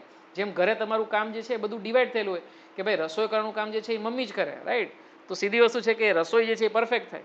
તમે રસોઈ કરવા જાઓ કે પછી હું રસોઈ કરવા જાઉં તો પછી આપણે લોટ પાણી લાકડા જ કરીએ, એમાં બીજું કંઈ બહુ સારું થાય નહીં, રાઈટ. એવી જ રીતે સે ફોર એક્ઝામ્પલ સફાઈ કરવાનું કામ કે પછી માનો કે કોઈ પણ બહાર આપણે જે વસ્તુ લેવા જવાનું કામ, આ બધી વસ્તુ જે છે એ ચોકસાઈપૂર્વક જે છે આપણે એકબીજાનું કાર્યભાર જે છે સોંપેલું કે ભાઈ આ કામ તારે કરવાનું, આ કામ તારે કરવાનું, કારણ કે એ વસ્તુની અંદર આપણી માસ્ટરી આવી ગઈ હોય, right. So that is the peculiarity of the multicellular organism, right? So there is a clear cut division of labor, and in this case cells are differentiated, right? જો બે વસ્તુનો મિનિંગ જે છે એ તમારે સમજવાનો છે. ડિવિઝન, રાઈટ, વેરી સોરી, પેલું જે છે શબ્દ એ મેં તમને શું કીધું? ડિવિઝન એટલે કે વિભાજન. કોઈ પણ સેલ જે છે એ ડિવાઈડ થાય, રાઈટ, એકમાંથી બે થાય તો એને આપણે શું કહેશું? ડિવિઝન થયું છે એવું કહેશું, રાઈટ. પણ આનો આ સેલ જે છે એ કોઈ વિશિષ્ટ કાર્ય કરવા માટે વિભેદિત થાય, રાઈટ, એની અંદર એવી સ્પેશિયલ સ્કિલ ડેવલપ થાય તો આપણે શું કહેશું? ડિફરન્શિએટ થાય. This differentiate, right. સે ફોર એક્ઝામ્પલ આ એક સેલ જે છે એ સેલ ડિવાઈડ નથી થયો, પણ એ સેલ્સની ઉપર આ રીતના જે છે એ વિલાય અને માઇક્રો વિલાય જે છે એ પ્રેઝન્સ થયા છે, રાઈટ, સરફેસ એરિયા વધારવા માટે, જેથી કરીને ન્યુટ્રિશનનું એબ્ઝોર્પ્શન સરસ રીતે થઈ શકે એના માટે. તો આપણે શું કહેશું? That cell is differentiate. Okay, આ રીતનું તમે જે છે એ સમજી શકો છો, રાઈટ. ડિફરન્શિએટેડ જે છે એ વર્ડ ખૂબ જ ઇમ્પોર્ટન્ટ છે, રાઈટ. એ આપણે જે level cell on the basis of whether it is differentiated or not, whether it is having the ability to divide and differentiate or not, એના ઉપરથી આપણે એના ટાઈપ્સ જે છે એ જોવાના છે. આનું એક બહુ સરસ એક્ઝામ્પલ જે છે એ આપણે જોશું તો જ્યારે તો પ્રોસેસ ને તો આપણી બોડીની અંદર સ્પર્મેટોગોનિયમ હોય. સ્પર્મેટોગોનિયમ એટલે કે રાઈટ મેલની અંદર, રાઈટ, ટેસ્ટિસ જે છે શુક્રકોષ, શુક્રપિંડ, એની અંદર આવા આદિ શુક્રકોષો, રાઈટ, અને એ જે છે એ ડિવાઈડ થાય. ઘણા બધા સેલ જે છે તમારા એ ડિવાઈડ થશે, એમાંથી પછી અહીંયા એવું પણ થાય કે જે તમારું ડાયપ્લોઇડ સ્ટ્રક્ચર હોય ને, ક્રોમોઝોમના 2 સેટ હોય એમાંથી એક સેટ બને, રાઈટ. આ ફર્ધર ડિવાઈડ થાય. આવી મિયોસિસની પ્રોસેસ જે છે એ આવે, રાઈટ. મિયોસિસ એટલે કે અર્ધીકરણની ક્રિયા જે છે એના દ્વારા જે છે રંગસૂત્રો શું થાય જે છે એ અડધા થઈ જાય, રાઈટ.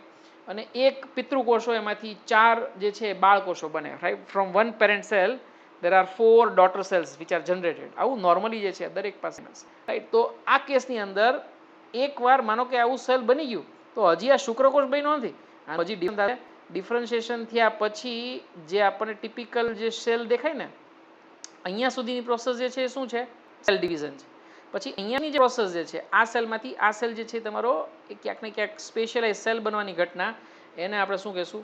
ડિફરન્શિએશન થયું છે એવું તમે કહી શકશો.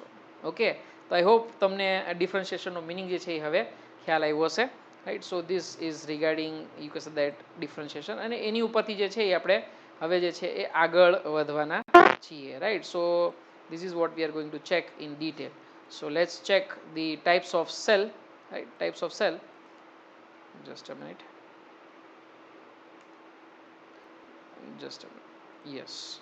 So let's now check the types of multi cellular organism, right. પહેલો આપણે ડિવિઝન શેના ઉપર પાડ્યું હતું? નંબર ઓફ સેલ્સના પ્રમાણે જે છે ક્લાસિફિકેશન જોયું હતું. હવે જે છે એ આપણે શું જોઈએ છે? We are classifying this multicellular organisms, the cells which are present in the multicellular organism on the basis of capacity to divide and differentiate. આ બંને શબ્દનો મિનિંગ આપણે સમજી લીધું. આનું ગુજરાતી શું થશે? વિભાજન. ડિવિઝન એટલે કે વિભાજન, રાઈટ, અને ડિફરન્શિએટ એટલે કે વિભેદન.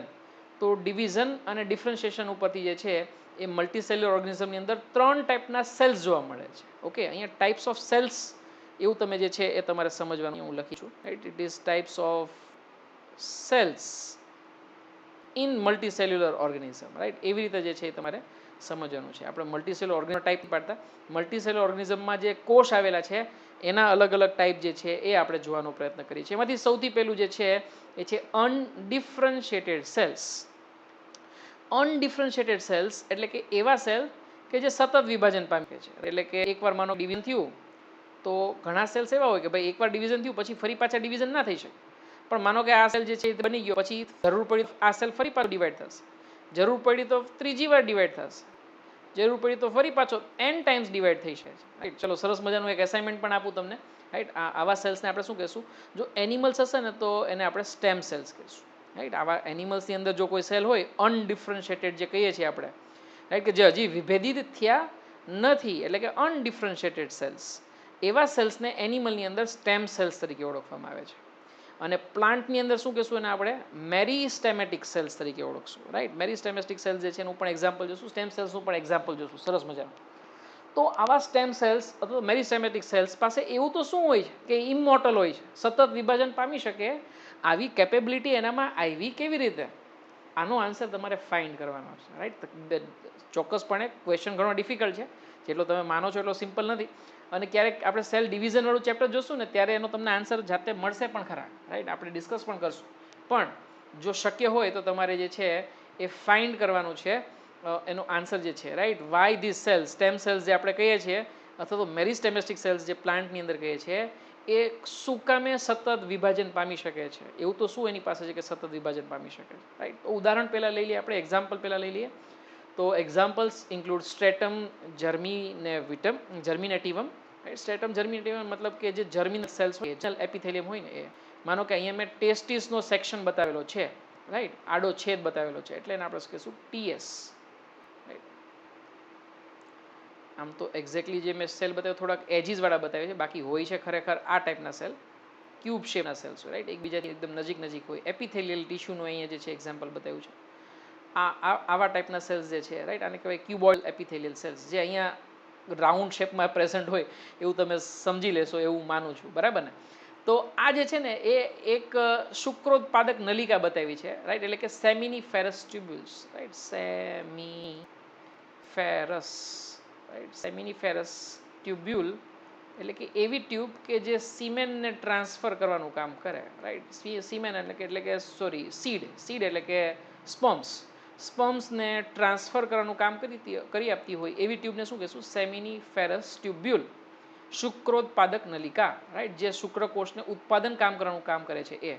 હવે આ જે છે ને એ સતત વિભાજન તેમાં રાખશે. અહીંયા ફરી પાછું બતાવું, બીજા લેયરમાંથી ફરી પાછું ત્રીજું લેયર બનશે, ચોથું લેયર બનશે, આવા 4 થી 8 જેટલા લેયર આવેલા. છેવટે અહીંયા જે છે એ શુક્રકોષો જે છે, આખી નળી હોય તો એ શુક્રકોષો જે છે અહીંયા જે બન્યા એ અહીંયાથી આગળ તરફ જે છે એ શુક્રવાહિકા એટલે કે વાસ ડેફરન્સ બાજુ જશે. તો હવે આપણને એમ થાય કે આ શુક્રકોષ તો અહીંથી બની ગયો, એટલે આ સેલ તો અહીંથી જે છે એ ફ્રી થઈ ગયો, તો ફરી પાછો બનશે? તો કે હા, આ સેલ કન્ટિન્યુઅસલી ડિવાઈડ થશે, ઇમોર્ટલ સેલ્સ, રાઈટ. હોર્મોન્સ જ્યાં સુધી હશે બોડીમાં ત્યાં સુધી જે છે એ હોર્મોનના ઇન્ફ્લુઅન્સમાં ડિવાઈડ થયા રાખશે. ડિવાઈડ થયા રાખશે તો સીધી વસ્તુ છે કે એને તમે સ્ટેમ સેલ કહી શકો છો, રાઈટ. આમ તો આવા સ્ટેમ સેલ્સ બનવાની શરૂઆત જે છે ને લાઈફ સાથે જ થાય છે. જ્યારે તમારી લાઈફ સ્ટાર્ટ થાય, રાઈટ, એટલે કે જ્યારે પણ જે શુક્રકોષ અને અંડકોષ જ્યારે ભેગા થાય, right, when ovum this meet, તો આ કેસની અંદર લાઈફ સ્ટાર્ટ થશે, રાઈટ. અહીંયા જે છે ફર્ટિલાઇઝેશન પ્રોસેસ થશે અને અહીંયા છે ઝાયગોટ, રાઈટ. ઝાયગોટને ગુજરાતીમાં કહેશું આપણે ફલિતાંડ અથવા તો યુગ્મનજ એવું તમે નામ આપશો, રાઈટ. ફલિતાંડ અથવા તો યુગ્મનજ એવું નામ આપશો. હવે આ ઝાયગોટ જે છે ને, સ્પેલિંગ કરો, ઝાયગોટ, રાઈટ. આ ઝાયગોટ જે છે ને એ ટોટીપોટેન્ટ સેલ છે. કેવા ટાઈપનો સેલ છે? ટોટીપોટેન્ટ, જે આપણી બુકની અંદર આપેલો છે અને ઘણી બધી વાર પૂછાઈ ગયેલો ક્વેશ્ચન છે. તો ટોટસ વર્ડ જે આવ્યો છે એ શેની ઉપરથી આવ્યો છે? ટોટસ એટલે કે સંપૂર્ણ, પોટેન્ટ એટલે કે કેપેસિટી, રાઈટ, અથવા તો એબિલિટી. તો જે સેલ પાસે કમ્પ્લીટ એબિલિટી છે, કમ્પ્લીટ પાવર છે, ટોટીપોટેન્સી છે, રાઈટ, એવા સેલને આપણે શું કહેશું? ટોટીપોટેન્ટ સેલ. મતલબ કે આ ઝાયગોટમાંથી બધી જ વસ્તુ બની શકે છે. એમાંથી સ્ટમક એ બની શકે, એમાંથી હાર્ટ એ બની શકે, રાઈટ, એમાંથી કિડની એ બની શકે, એમાંથી ન્યુરોન્સ એ બની શકે, બધું જ બની શકે છે એની પાસે. તો એવો સેલ છે કે જેમાંથી બધું જ, આખા શરીરની બધી જ વસ્તુ બનવાની શક્યતાઓ એની પાસે ક્ષમતા છે, રાઈટ. તો પોટેન્સી મતલબ કે ક્ષમતા, ટોટસ એટલે કે સંપૂર્ણ, જેની પાસે સંપૂર્ણ ક્ષમતા હોય એવી એબિલિટીને શું કહેવાય? ટોટીપોટેન્સી. માટે ઝાયગોટ જે છે એ કેવો છે?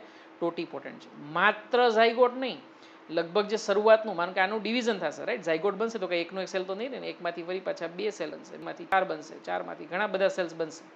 આવા ઘણા બધા સેલ્સ જે બનશે એ છેવટે ફીટસ એટલે કે બાળકનું નિર્માણ કરશે.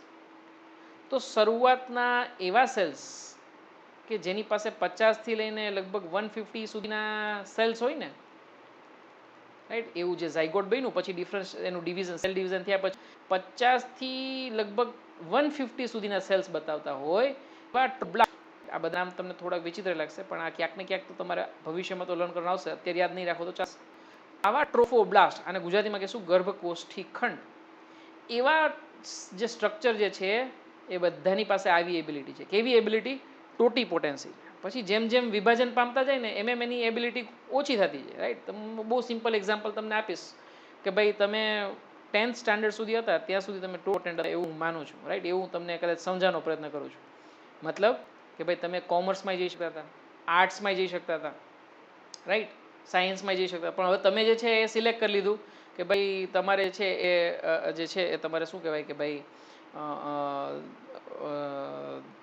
સાયન્સની અંદર આવું છે, રાઈટ. તો એ કેસની અંદર હવે તમારી પોટેન્સી ઓછી થઈ ગઈ. જો હવે તમે કંઈ શીખતા નથી, હવે તમે એકાઉન્ટન્ટ બની શકતા નથી, અથવા તમે ફિલોસોફીની અંદર જે છે જઈ શકતા નથી. તો ટોટીપોટેન્ટમાંથી હવે કેવું થયું? થોડુંક જે છે એ તમારું જે છે એ પોટેન્સી ઓછી થઈ ગઈ. એનું હવે માનો કે કદાચ સે ફોર એક્ઝામ્પલ ઝાયગોટમાંથી 3 અલગ અલગ લેયર બની ગયા, રાઈટ. અલગ અલગ લેયર એટલે કે એક્ટોડમ, રાઈટ. એક્ટો એટલે કે બાહ્ય, રાઈટ, બાહ્ય ગર્ભસ્તર. વચ્ચે આવેલું હોય તો હંમેશા વચ્ચો માટે શું યુઝ કરશું આપણે? મેઝોડમ, મધ્ય ગર્ભસ્તર, અને એન્ડોડમ, રાઈટ. આવા 3 લેયરની અંદર ડિવાઈડ થઈ ગયું. આને કહેવાય ગેસ્ટ્રુલેશનની પ્રોસેસ, રાઈટ. ગેસ્ટ્રુલેશન એટલે કે એમ્બ્રિયોનિક ડિસ્ક બનવાની ઘટના. એમ્બ્રિયોનિક ડિસ્કની અંદર 3 લેયર હોય. એક્ટો એટલે કે બાહ્ય ગર્ભસ્તર, મેઝો એટલે કે મધ્ય ગર્ભસ્તર, અને એન્ડો એટલે કે અંતઃ ગર્ભસ્તર. આવું બની ગયું તો હવે ફિક્સ છે કે મસલ બની શકતા નથી. તો આ એક્ટોડમ જે છે ને એની કેપેસિટી ક્યાંક ને ક્યાંક જે છે એ ઓછી થઈ ગઈ, રાઈટ. એને શું કહેશું આપણે? મલ્ટીપોટેન્ટ છે, રાઈટ. એ પણ હવે જે છે તમારો કંઈક જે કહી શકાય ટોટીપોટેન્ટ નથી, રાઈટ. તો માનો કે તમે 10માં હું પાસ કર્યું તો તમે બધી જ બ્રાન્ચ લીધી, પણ હવે તમે સાયન્સ લીધું છે તો સાયન્સમાં તમે છે એ ગ્રુપ અને બી ગ્રુપ ફરી પાછા તમે ઓપ્શન એવો લઈ. બી ગ્રુપ તમે લીધું છે તો ફિક્સ છે કે હવે તમે ડૉક્ટર બનવાના છો, રાઈટ. તમે કાં તો મેડિકલ લાઇનમાં જવાના છો, કાં તો પેરામેડિકલ લાઇનમાં બનવાના છો, રાઈટ. મારી શુભેચ્છા કે બધા જ ડૉક્ટર બને, અને મારા પ્રયત્ન પણ એવા રહેશે તમે બધા જ ડૉક્ટર બનો. So now you have converted yourself in a situation, કારણ કે હવે તમે ડિફરન્શિએટ થઈ ગયા, રાઈટ. ત્યાં સુધી અહીંયા સુધી જો ડિવાઈડ થતું હતું, અહીંયા હવે ડિફરન્શિએટ થઈ ગયું. તો ડિફરન્શિએટ થઈ ગયા, મલ્ટીપોટેન્ટ બની ગયા. હવે તમે મેડિકલ ને પેરામેડિકલ બે જ ઓપ્શન આવે છે. હજી તમે આગળ જશો, MB જશો, રાઈટ, ડૉક્ટર બની ગયા તો ઓલિગોપોટેન્ટ થઈ ગયા. તો હવે તમે જે છે ને એ બીજી કોઈ નર્સિંગ નથી કરી શકતા, ફિઝિયોથેરાપી નથી કરી શકતા, રાઈટ, આયુર્વેદિક ડૉક્ટર નથી બની શકતા. તમે જે છે MBBS સિલેક્ટ કર્યું તો ઓલિગોપોટેન્ટ. હજી આગળ ગયા તમે MBBS કંઈ તમે કંઈ શાંત બેસવા નથી, મને ખબર જ છે, સ્પેશિયલાઇઝેશન. તો કેવું થઈ જશે? ઓલિગોપોટેન્સી માટે કેવી થઈ જશે? તો જે છે તમારી યુનિપોટેન્સી થઈ જશે કે તમે સર્જન બની ગયા છો, રાઈટ. તમે MS એટલે કે master of surgeon in cardiology થઈ ગયા છો.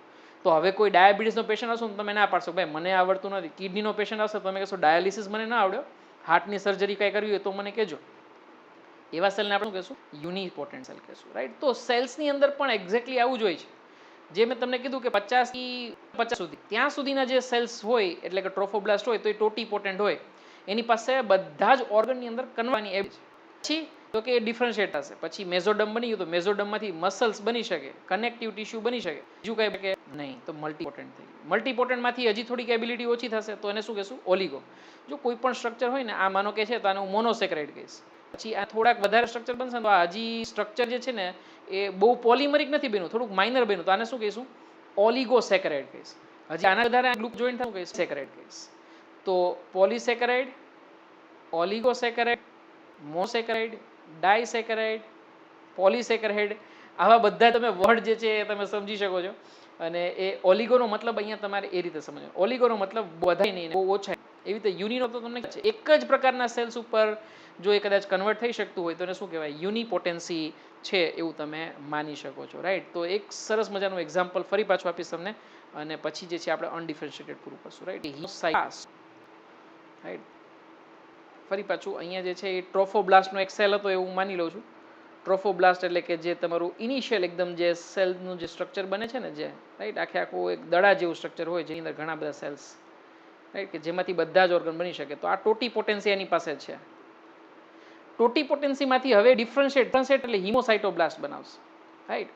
તો અહીંયા બ્લાસ્ટનો મિનિંગ એવો લેવાનો છે તમારે. બ્લાસ્ટનો મિનિંગ એ કે જે કનેક્ટિવ ટિશ્યુનો કોઈ પણ સેલ હોય ને એને બ્લાસ્ટ સેલ કહેવાય, રાઈટ?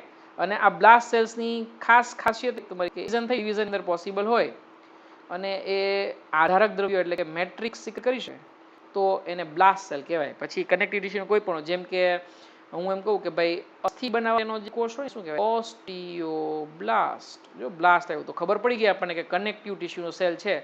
શેનો પણ કનેક્ટિવ ટિશ્યુમાં શું? તો કે અસ્થિ બનાવવાનું, એટલે ઓસ્ટિયો એટલે કે અસ્થિ, બોન, રાઈટ? એટલે ઓસ્ટિયોબ્લાસ્ટ. એવી જ રીતે અહીંયા કનેક્ટિવ ટિશ્યુનો એક સેલ છે જે ડિવાઈડ થઈ શકે છે, મેટ્રિક્સ બનાવી શકે છે, પણ એ શું બનાવે છે? કે હિમો એટલે કે બ્લડ. બ્લડના સેલ્સ બધાય બનાવી શકે એને શું કહેવાય? હિમોસાઇટોબ્લાસ્ટ. ઓકે, તો ધીસ ઇઝ હિમોસાઇટોબ્લાસ્ટ. એની પાસે બધી જ કેપેબિલિટી છે, રાઈટ, કે બધા જ ટાઈપના જે છે એ સ્ટ્રક્ચર જે છે એ તમારા આરબીસી, ડબલ્યુબીસી અને પ્લેટ બધું જ બનાવી શકે. એ પણ હવે ફરી પાછો ડિફરન્શિએટ થશે. જો મલ્ટીપોટેન્ટમાંથી ઓલિગોપોટેન્ટમાં આવ્યું. શું? તો કે એથ્રોબ્લાસ્ટ બની વસ્તુ છે કે એ હવે યુનિપોટેન્ટ થઈ ગયો. એમાંથી પછી ડબલ્યુબીસી બની શકે નહીં, એમાંથી એરિથ્રોસાઇટ એટલે કે આરબીસી જ બની શકે, એમાંથી બીજું કશું બની શકતું નથી. એરિથ્રોસાઇટ સ્પેલિંગ થોડોક વિચિત્ર લખ્યો છે મેં, ERYTHROCITE, રાઈટ? એરિથ્રોસાઇટ એટલે કે આરબીસી બનાવવાનું કામ જે છે એ કરે છે. તો આ તમારો યુનિપોટેન્ટ સેલ. આરબીસી તો જે છે એ તો હવે ફરીથી પાછો ડિવાઈડ જ નથી શકતો. તો આ જે છે એ તમારું કમ્પ્લીટ જે ડિફરન્શિએટ સેલ થાય ને એ પછી ડિવાઈડ ના થઈ શકે. યાદ રાખો, જેમ જેમ જો તમે જોઈ શકો છો આ ડિફરન્શિએટ નહોતો થયો તો એકદમ સ્પીડમાં જેટલી વાર જોઈએ એટલી વાર ડિવાઈડ થઈ શકે. હિમોસાઇટોબ્લાસ્ટ તો કે થોડોક ડિફરન્શિએટેડ સેલ છે એટલે એની ડિવિઝનની કેપેબિલિટી થોડીક ઓછી થઈ જશે. એરિથ્રોસાઇટોબ્લાસ્ટ વધારે સ્પેશિયલાઇઝેશન થઈ ગયો તો હવે એની ડિવિઝનની કેપેબિલિટી હજી એની કરતાં પણ ઓછી હશે. એરિથ્રોસાઇટ એકવાર સુપર સ્પેશિયલ સેલ બની ગયો તો એ હવે બીજું કાંઈ જ કરી શકતો. સેલ ડિવિઝન એની અંદર પોસિબલ નથી. તમે 10thમાંથી 12thમાં આવ્યા, 12thમાંથી જે છે કોલેજમાં જશો, કોલેજમાંથી અંડર ગ્રેજ્યુએશન પછી પોસ્ટ ગ્રેજ્યુએશન કરશો, એકવાર ડૉક્ટર બની ગયા, કાર્ડિયક સર્જન બની ગયા, પછી તમારી પાસે કોઈ ન્યુરો સર્જરી માટે તમને કોઈ પૂછે તો તમે કહેશો ભાઈ ન્યુરો સર્જરી મારાથી ના થાય, it is not possible for me, right? કારણ કે તમારું કામ કેવું થઈ ગયું છે? આરબીસી જેવું સુપર સ્પેશિયાલિસ્ટ જેવું કામ થઈ ગયું છે. ઓક્સિજનને લાવવાનું, કાર્બન ડાયોક્સાઇડને જે છે પાછું મૂકી જવાનું, રાઈટ? આ બધા જ કામ જે છે એ બહુ એકદમ ચોકસાઈપૂર્વક કરી આપે છે. તો સીધી વસ્તુ છે કે એ જે છે એ હવે ડિવાઈડ થઈ શકે નહીં. ઓકે ને? તો આ જે છે એ તમે પોસ્ટ માઇટોટિક ડિફરન્શિએટેડ સેલ્સની અંદર આપણે જોશું. આરબીસી જે છે ને, જેમ આપણે અહીંયા શું કીધું કે આ અનડિફરન્શિએટેડ સેલ્સ, એવી જ રીતે અમુક સેલ એવા હોય છે કે જે ડિફરન્શિએટેડ હોય છે. એકવાર ડિફરન્શિએટ થઈ ગયા તમારા ડિફરન્શિએટેડ સેલ્સ એટલે કે એ જે છે એ ફરી પાછા જે છે એ વિભાજન પામી શકતા નથી. સ્પેશિયલાઇઝ સેલ્સ એવું તમે કહી શકો છો. તો આવી હેરાર્કી જે છે મેં બતાવી છે. ટોટીપોટેન્ટ, મલ્ટીપોટેન્ટ, ઓલિગોપોટેન્ટ, યુનિપોટેન્ટ, આ રીતે જે છે મેં એ આખી હેરાર્કી બતાવી છે. એનાથી સમજાવવાનો પ્રયત્ન તમને કર્યો છે. સ્ટેમ સેલ્સની જો કદાચ તમે એક સરસ મજાનું ફેક્ટ તમને જો, તો nowadays it is very common procedure. બાળકનો જન્મ થાય ને એટલે ઘણી બધી કંપનીઝવાળા તમારી પાસે પહોંચી જશે અને તમને સમજાવશે કન્સેપ્ટ સ્ટેમ સેલ બેન્કિંગનો, રાઈટ? જેમ તમે પૈસા બેંકમાં રાખી શકો છો એમ એ લોકો શું કરશે, જે બાળક જે છે ને ગર્ભની અંદર માતા જે છે એની સાથે ગર્ભમાં જે છે કેવી રીતે જોડાયેલું હોય તો કે એક નાડી સાથે જોડાયેલું, right? This is called as umbilical cord, right? આને શું કહેવાય? Umbilical cord. આ અમ્બેલિકલ કોર્ડ જે છે એ એક્ઝેક્ટલી ટોટીપોટેન્ટ તો નથી હોતા પણ એ જે છે મલ્ટીપોટેન્ટ છે, રાઈટ? અથવા તો ઓલિગોપોટેન્ટ સેલ્સ છે એ બતાવે છે અને એને ઘણી બધી વાર એ લોકો સ્ટેમ સેલ તરીકે તમને પ્રયોગ કરે છે. તો આ જે છે ભાગ એને સાચવી રાખવાની વાત છે, રાઈટ? -70 ડિગ્રી તો એનાથી પણ વધારે ઠંડુ જે હોય વાતાવરણ એની અંદર સાચવી રાખવાનું આવે. નાઇટ્રોજન હોય ને તો એની અંદર -70°C જે છે એ પોસિબલ થાય. અને તમને એવું સમજાવવામાં આવે છે કે ભાઈ અમ્બેલિકલ કોર્ડ જે છે તમે સાચવી રાખશો. માનો કે કિડની અંદર કંઈ પ્રોબ્લેમ થયો તો કિડનીના સેલ્સ જે છે એમાંથી બની શકે અને એને તમારે કોઈ ડોનરની જરૂર પડે નહીં. અથવા તો માનો કે કદાચ બીજું કોઈ ઓર્ગન લીવર જે છે એ ટ્રાન્સપ્લાન્ટેશન કરવાની વાત આવી તો આમાંથી લીવર એ બની શકે, કિડની એ બની શકે. That is called as a stem cell banking, right. આ કંઈક અંશે સાચું છે, એમાં કંઈ ખોટું નથી. પણ તમને જે સ્ટેમ સેલ બેન્કિંગમાં જે છે એ લોકો શું કરી આપે છે અત્યારે અમ્બેલિકલ કોર્ડને -70° સુધી પ્રિઝર્વ કરી આપે છે. ઓકે. અને પછી એમાંથી ઓર્ગન બનાવવાની જે પ્રોસેસ એ તો છે જે છે પ્રાઇસ જે છે અને એની ટેકનોલોજીસ હજી એટલી સારી ડેવલપ નથી થઈ ઇન્ડિયામાં. નેવી ફ્યુચરની અંદર જે છે એ ડેવલપ થશે. તો સ્ટેમ સેલ મેં તમને કન્સેપ્ટ આ રીતે પણ સમજાવવાનો પ્રયત્ન છે. Stem cell banking can be used, right. શું કામે સ્ટેમ સેલ બેન્કિંગ યુઝ થઈ શકે? સીધી વસ્તુ છે એ ઇમો ટાઈપના હોય એટલે અનડિફરન્શિએટેડ તો જ એવું પોસિબલ થાય ને. તો અનડિફરન્શિએટેડનો મતલબ પણ તમે આની ઉપરથી સમજી શકો છો, right. Moving toward the second is a differentiated cells. Differentiated cells જે છે એ માથ્યા સેલ્સ પછી માઇટોટિક એટલે કે સેલ ડિવિઝન જે છે ને, જે નોર્મલ જે પણ કંઈ સોમેટિક સેલ્સ જે થાય એકમાંથી બે સેલ બને એ પ્રોસેસને શું કહેવાય? માઇટોસિસ. ઓકે. સંભાજનની ક્રિયા. આ કોની અંદર વાત કરીએ છીએ આપણે? દૈહિક કોષોની વાત કરીએ છીએ, સોમેટિક સેલ્સની અંદર વાત કરીએ છીએ. સોમા એટલે કે બોડી, સોમેટિક એટલે કે બોડીને લગતું, રાઈટ. એટલે તો ગુજરાતીમાં શું કીધું આપણે એને? દૈહિક. દૈહિક કોષો જે છે એની અંદર આ પ્રકારની જે છે એ ઘટના એટલે કે માઇટોસિસ થાય. તો એ સમજાવવા માટે જે છે અહીંયા આ શબ્દ સમજાય. તો માઇટોસિસ જે સેલ સીધી વસ્તુ છે કે એ પ્રોસેસમાંથી પાસ થઈ ચૂક્યા છે, રાઈટ. આ સેલમાંથી માઇટોસિસથી હવે બે સેલ બન્યા છે. તો આને શું કહેશું આપણે? Post mitotic cell, right. This is called as A post mitotic specialise cell. Specialise cell કારણ કે એ યુનિક ફંક્શન પરફોર્મ કરવા માટે બની ગયો છે. આરબીસી માનો કે બની ગયો છે, ન્યુરોન બની ગયો છે, રાઈટ. તો એવા સેલ્સ જે છે એ હવે ડિવિઝન ઓફ લેબર એક્ઝિટ કરે છે, એક્સપ્રેસ કરે છે અને સીધી વસ્તુ છે કે એ હવે જે છે એ ફરી પાછા વિભાજન પામી શકતા નથી કારણ કે ઓલરેડી વિભાજન પામી ચૂક્યા છે. એક સ્પેશિયલાઇઝ સેલ બની ગયા છે. તો these are differentiated cells. Now there is no possibility of cell division in this. Why? Because these are differentiated cells. વિભેદન જે પામી ગયા હોય એવા સેલ્સની અંદર વિભાજન થઈ શકે નહીં. જેમ કે આરબીસી વિભાજન પામી શકતા નથી, રાઈટ. એવી જ રીતે ન્યુરોન્સ જે છે એ વિભાજન પામી શકતા નથી. ગ્લેન્ડ સેલ્સ જે છે એ જરૂર પડે તો વિભાજન પામી શકે, આપણે જોશું, પણ ક્યાંક ને ક્યાંક એની રિપ્રોડક્શનની એબિલિટી ઓછી હોય છે, right. So these are differentiated cells. They are specialize to perform a unique and special type of an function, right. ચાલો. So moving toward the third is dedifferentiated cell. તો તમને એવું થશે કે સાહેબ આ અનડિફરન્શિએટ તો સમજ્યા કે જે વિભેદન પામ્યા નહોતા, રાઈટ. એ સ્પેશિયલાઇઝ નહોતા થયા એટલે વિભાજન પામી શકતા હતા, કન્ટિન્યુઅસલી સેલ ડિવિઝન બતાવી શકતા હતા. આ જે છે એ સ્પેશિયલાઇઝ થઈ ગયા છે એટલે ક્યાંક ને ક્યાંક હવે જે છે સેલ ડિવિઝન બતાવી શકતા નથી. તો ડી ડિફરન્શિએટેડનો મતલબ શું? તો ડી ડિફરન્શિએટેડનો મતલબ એવો થશે કે સ્પેશિયલાઇઝ સેલ્સ કે જો જરૂર પડે તો ફરી પાછા અનડિફરન્શિએટેડ સેલ્સ એટલે કે આ સ્ટેમ સેલ્સ અથવા તો મેરિસ્ટેમેટિક સેલ્સ જેવા સેલ્સની અંદર, મતલબ કે માનો કે આ ડિફરન્શિએટેડ સેલ બની ગયા છે પણ જો જરૂર પડી તો અનડિફરન્શિએટેડ સેલ્સની અંદર ફરી પાછા જે છે એ થઈ શકે, કન્વર્ટ થઈ શકે એઝ એન્ડ વેન રિક્વાયર્ડ. એવા ટાઈપના સેલ્સ એને શું કહેશું આપણે? D ડિફરન્શિએટેડ cells. એક્ઝામ્પલ લઈએ સરસ મજાના. Wound healing. માનો કે આપણને કંઈક ઘા વાગ્યો છે, જખમ થયો છે, તો જો સામાન્ય તો મારું એ જે છે ક્યાંક ને ક્યાંક ડિસ્ટર્બ થયું હોય તો એપિથેલિયા તો રીજનરેટ થઈ જાય, કોઈ વાંધો ન આવે. સ્કિન તો જે છે તો બંધ, પણ અંદર આવેલી કનેક્ટિવ ટિશ્યુ કે મસલ્સ જે છે એ કદાચ ડેમેજ થયા હોય, એકદમ વધારે વાગી ઇન્જરી થઈ છે, તો આપણે તો જોયું કે મસલ્સ તો સ્પેશિયલાઇઝ છે, ડિફરન્શિએટેડ સેલ્સ છે, એ તો ડિવિઝન ના કરી શકે. પણ અહીંયા કારણ કે હિલિંગ પ્રોસેસ ચાલુ છે તો બોડીમાં આવા કેસની અંદર જ્યારે પણ હિલિંગ થતું હોય ત્યારે સેલ્સ જે ડિફરન્શિએટેડની એબિલિટી બતાવે છે, આ સેલ ફરી પાછા વિભાજન પામી શકે એવી ક્ષમતા બતાવશે. તો વસ્તુ રિવર્ટ થયા, રાઈટ. રિવર્ટ થઈને ફરી પાછા શેની અંદર કન્વર્ટ થઈ ગયા? અનડિફરન્શિએટેડ સેલ્સની અંદર. તો સીધી વસ્તુ છે કે આવી એબિલિટી સેલ્સ શું કહેશું? D ડિફરન્શિએટેડ cells. પ્લાન્ટ્સની અંદર પણ આવું પોસિબલ છે. સેકન્ડરી ગ્રોથ એટલે કે દ્વિતીય જે પણ કે વૃદ્ધિ જે થાય ત્યારે પણ આવું શક્ય છે. ત્યારે પણ આવું ડી ડિફરન્શિએટેડ સેલ જે છે પ્લાન્ટ્સની અંદર સેકન્ડરી ગ્રોથ થાય ત્યારે પણ એની અંદર જોવા મળે છે, right. So this are the three different you can say that types of cells which we have learned. Types of cells in multicellular organism we have learned, and we have divided in three different you can say that types. ત્રણ different types ના નામ આપણે revise કરીએ છીએ. Undifferentiated cells, એટલે કે ઇમોર્ટલ type, continuously divide થઈ શકે એવા, અને હજી એ ડિફરન્શિએટ થયા નથી. ડિફરન્શિએટ નથી થયા એટલે તો એનું નામ શું આપ્યું આપણે? અનડિફરન્શિએટેડ સેલ્સ, રાઈટ? સતત વિભાજન પામી શકે એવા. તો આવા કોષોની અંદર આપણે બે જોયું, સ્ટેમ સેલ્સ. એનિમલ્સ હશે તો એની અંદર આપણે સ્ટેમ સેલ કહેશું. પ્લાન્ટ હશે ને તો આપણે એને મેરિસ્ટેમેટિક સેલ્સ કહેશું. જો મેરિસ્ટેમેટિક્સમાં પ્લાન્ટવાળું સરસ મજાનું એક્ઝામ્પલ તમને કહેતા ભૂલી ગયું. સે ફોર એક્ઝામ્પલ જે છે રૂટ, એની ટીપ ઉપર આવા સેલ્સ આવેલા હોય, રાઈટ? આવા ટીપ ઉપર જે સેલ્સ આવેલા હોય ને એને શું કહેવાય? અહીંયા જે સેલ્સ આવેલા છે એને રૂટની ટીપ ઉપર એને કહેશું એપિકલ મેરિસ્ટેમેટિક સેલ, રાઈટ? ગુજરાતીમાં એને કહેશું આપણે અગ્રીય વર્ધનશીલ પેશી, રાઈટ? શું નામ આપશું આપણે એનું? અગ્રીય વર્ધનશીલ પેશી, રાઈટ? મેરિસ્ટેમેટિક સેલ્સ. એપિકલ, એપિકલ એટલે કે ટોચ ઉપર આવેલા હોય એટલે આપણે અગ્ર કીધું. આવું જે સેમ જે છે એ જે સ્ટેમ જે હોય એની ઉપર પણ આવેલા હોઈ શકે, ઉપર જે પ્રકાંડ હોય એની ટોચ ઉપર પણ આવેલા હોઈ શકે. અહીંયા આપણે રૂટ માટે બતાવ્યું. એવી જ રીતે રૂટમાં જે છે ને પણ આ જે છે એ શકે, રાઈટ? આવા રૂટમાં જે, કારણ કે એક્સપાન્ઝન જે છે એ બંને રીતે થઈ શકે, આમ પણ થઈ શકે, આમ પણ થઈ શકે. એક્સપાન્ઝન બંને રીતે પોસિબલ છે. તો અહીંયા જે આવેલા હોય ને તો સીધી વસ્તુ છે કઈ બાજુ આવે તો પાર્શ્વ એટલે કે સાઈડમાં આવેલા છે એટલે આપણે શું કહેશું એનું? પાર્શ્વીય વર્ધનશીલ પેશી.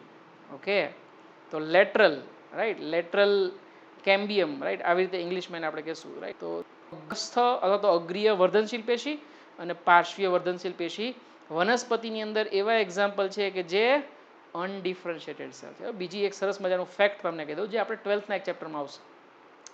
આવા સેલ જે છે જે અહીંયા ટોચ ઉપર જે અગ્રીય વર્ધનશીલ પેશીમાં આવેલા છે એ અને પાર્શ્વીય વર્ધનશીલ પેશીમાં આવેલા છે, આવા સેલનો જે પણ કંઈ સેલ ડિવિઝન રેટ હોય, રાઈટ? વિભાજન પામવાની જે પણ કંઈ જે કેપેબિલિટી હોય ને એ વાયરસની કમ્પેરમાં ખૂબ જ વધારે હોય, રાઈટ? માનો કે કોઈ એક પ્લાન્ટ છે કે જેની અંદર વાયરસનું લાગી ગયું છે, સાયન્ટિસ્ટોને આ વનસ્પતિને બચાવી છે અને એ કેસની અંદર એમાંથી પ્લાન્ટ ટિશ્યુ કલ્ચરથી એક નવી જ બનાવી છે, એની પણ કંઈ બ્રીડ બનાવી છે કે જે વાયરસ ફ્રી હોય, રાઈટ? આની અંદર વાયરસ ન હોય એ તમારે બ્રીડ જે છે એમાંથી સિલેક્ટ કરવી છે. તો એના માટે તમે શું કરશો, રાઈટ? તો વાયરસ ફ્રી જો તમારે લેવી હશે તો હંમેશા કલ્ચર માટે, પ્લાન્ટ ટિશ્યુ કલ્ચર માટે કાં તો એપિકલ મેરિસ્ટેમેટિક અથવા તો આ જે લેટરલ જે પણ કંઈ કેમ્બિયમ જે છે એ તમે લેશો તો એનો સેલ ડિવિઝનનો રેટ વાયરસના ગ્રોથ કરતાં વધારે સ્પીડમાં હોય.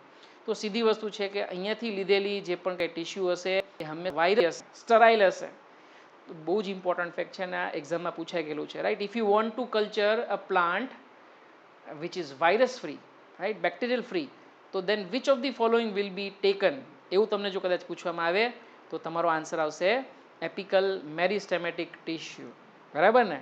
ચલો, આ રિવિઝન કર્યું તો મને યાદ આવ્યું, રાઈટ? વચ્ચે તમને સમજાવતા હું ભૂલી ગયો, બરાબર ને? ચલો, તો this is regarding undifferentiated cells. Second જે ટાઈપ જે છે એ આપણે જોયું ડિફરન્શિએટેડ, એટલે કે હવે જે વિભેદન પામી ચૂક્યા છે એવા સેલ્સ. સીધી વસ્તુ છે કે પોસ્ટ માઇટોટિક એટલે કે માઇટોસિસ થયા પછીના સ્પેશિયલાઇઝ સેલ્સ છે, જેમ કે આરબીસી, જેમ કે ગ્લેન્ડ સેલ્સ, જેમ કે ન્યુરોન, રાઈટ? તો ડિવિઝન ઓફ લેબર જે છે એ બહુ ક્લિયર કટ ત્યાં બતાવે છે. થર્ડ જે છે એ છે dedifferentiated cells, specialize cells which can revert to the undifferentiated cells, right? Undifferentiated meristematic cells state whenever required. તો wound healing, જ્યારે પણ જખમ રૂજાવાની ઘટના થતી હોય, ઘા રૂજાવાની ઘટના બનતી હોય ત્યારે વનસ્પતિની અંદર દ્વિતીયક વૃદ્ધિ એટલે કે સેકન્ડરી ગ્રોથ થતો હોય ત્યારે આવું જ્યારે પણ થાય તો સીધી વસ્તુ છે કે એ સેલ્સને આપણે શું કહેશું? ડી ડિફરન્શિએટેડ સેલ્સ છે એવું આપણે કહેશું, રાઈટ? તો બહુ જ સરસ મજાનો એક ડેફિનેશન આપેલી છે સેલ્યુલર ટોટીપોટેન્સીની, રાઈટ? કોષની સંપૂર્ણ ક્ષમતાની. પણ આઈ ગેસ આજના લેક્ચર માટે જે ડિસ્કશન કરવાનું હતું આપણે ઇનફ ડિસ્કશન કર્યું છે. નેક્સ્ટ લેક્ચર જ્યારે પણ આપણે જોશું ત્યારે આ સરસ મજાનું ડિસ્કશન કરશું આપણે સ્ટીવર્ટની કે એક પ્રયોગ દ્વારા સાબિત કર્યું, right? He explain through an experiment that some of the cells they do have ability type of an structure, every type of an organ in a living organism, and that ability is called as a cellular totipotency. બરાબર ને? તો આવી સરસ મજાની જે કંઈ detail જે છે એ આપણે હવે નેક્સ્ટ લેક્ચરની અંદર લર્ન કરીશું, રાઈટ? જો આપના કોઈ ડાઉટ હોય તો ડેફિનેટલી આપ મોકલી આપી શકશો, રાઈટ?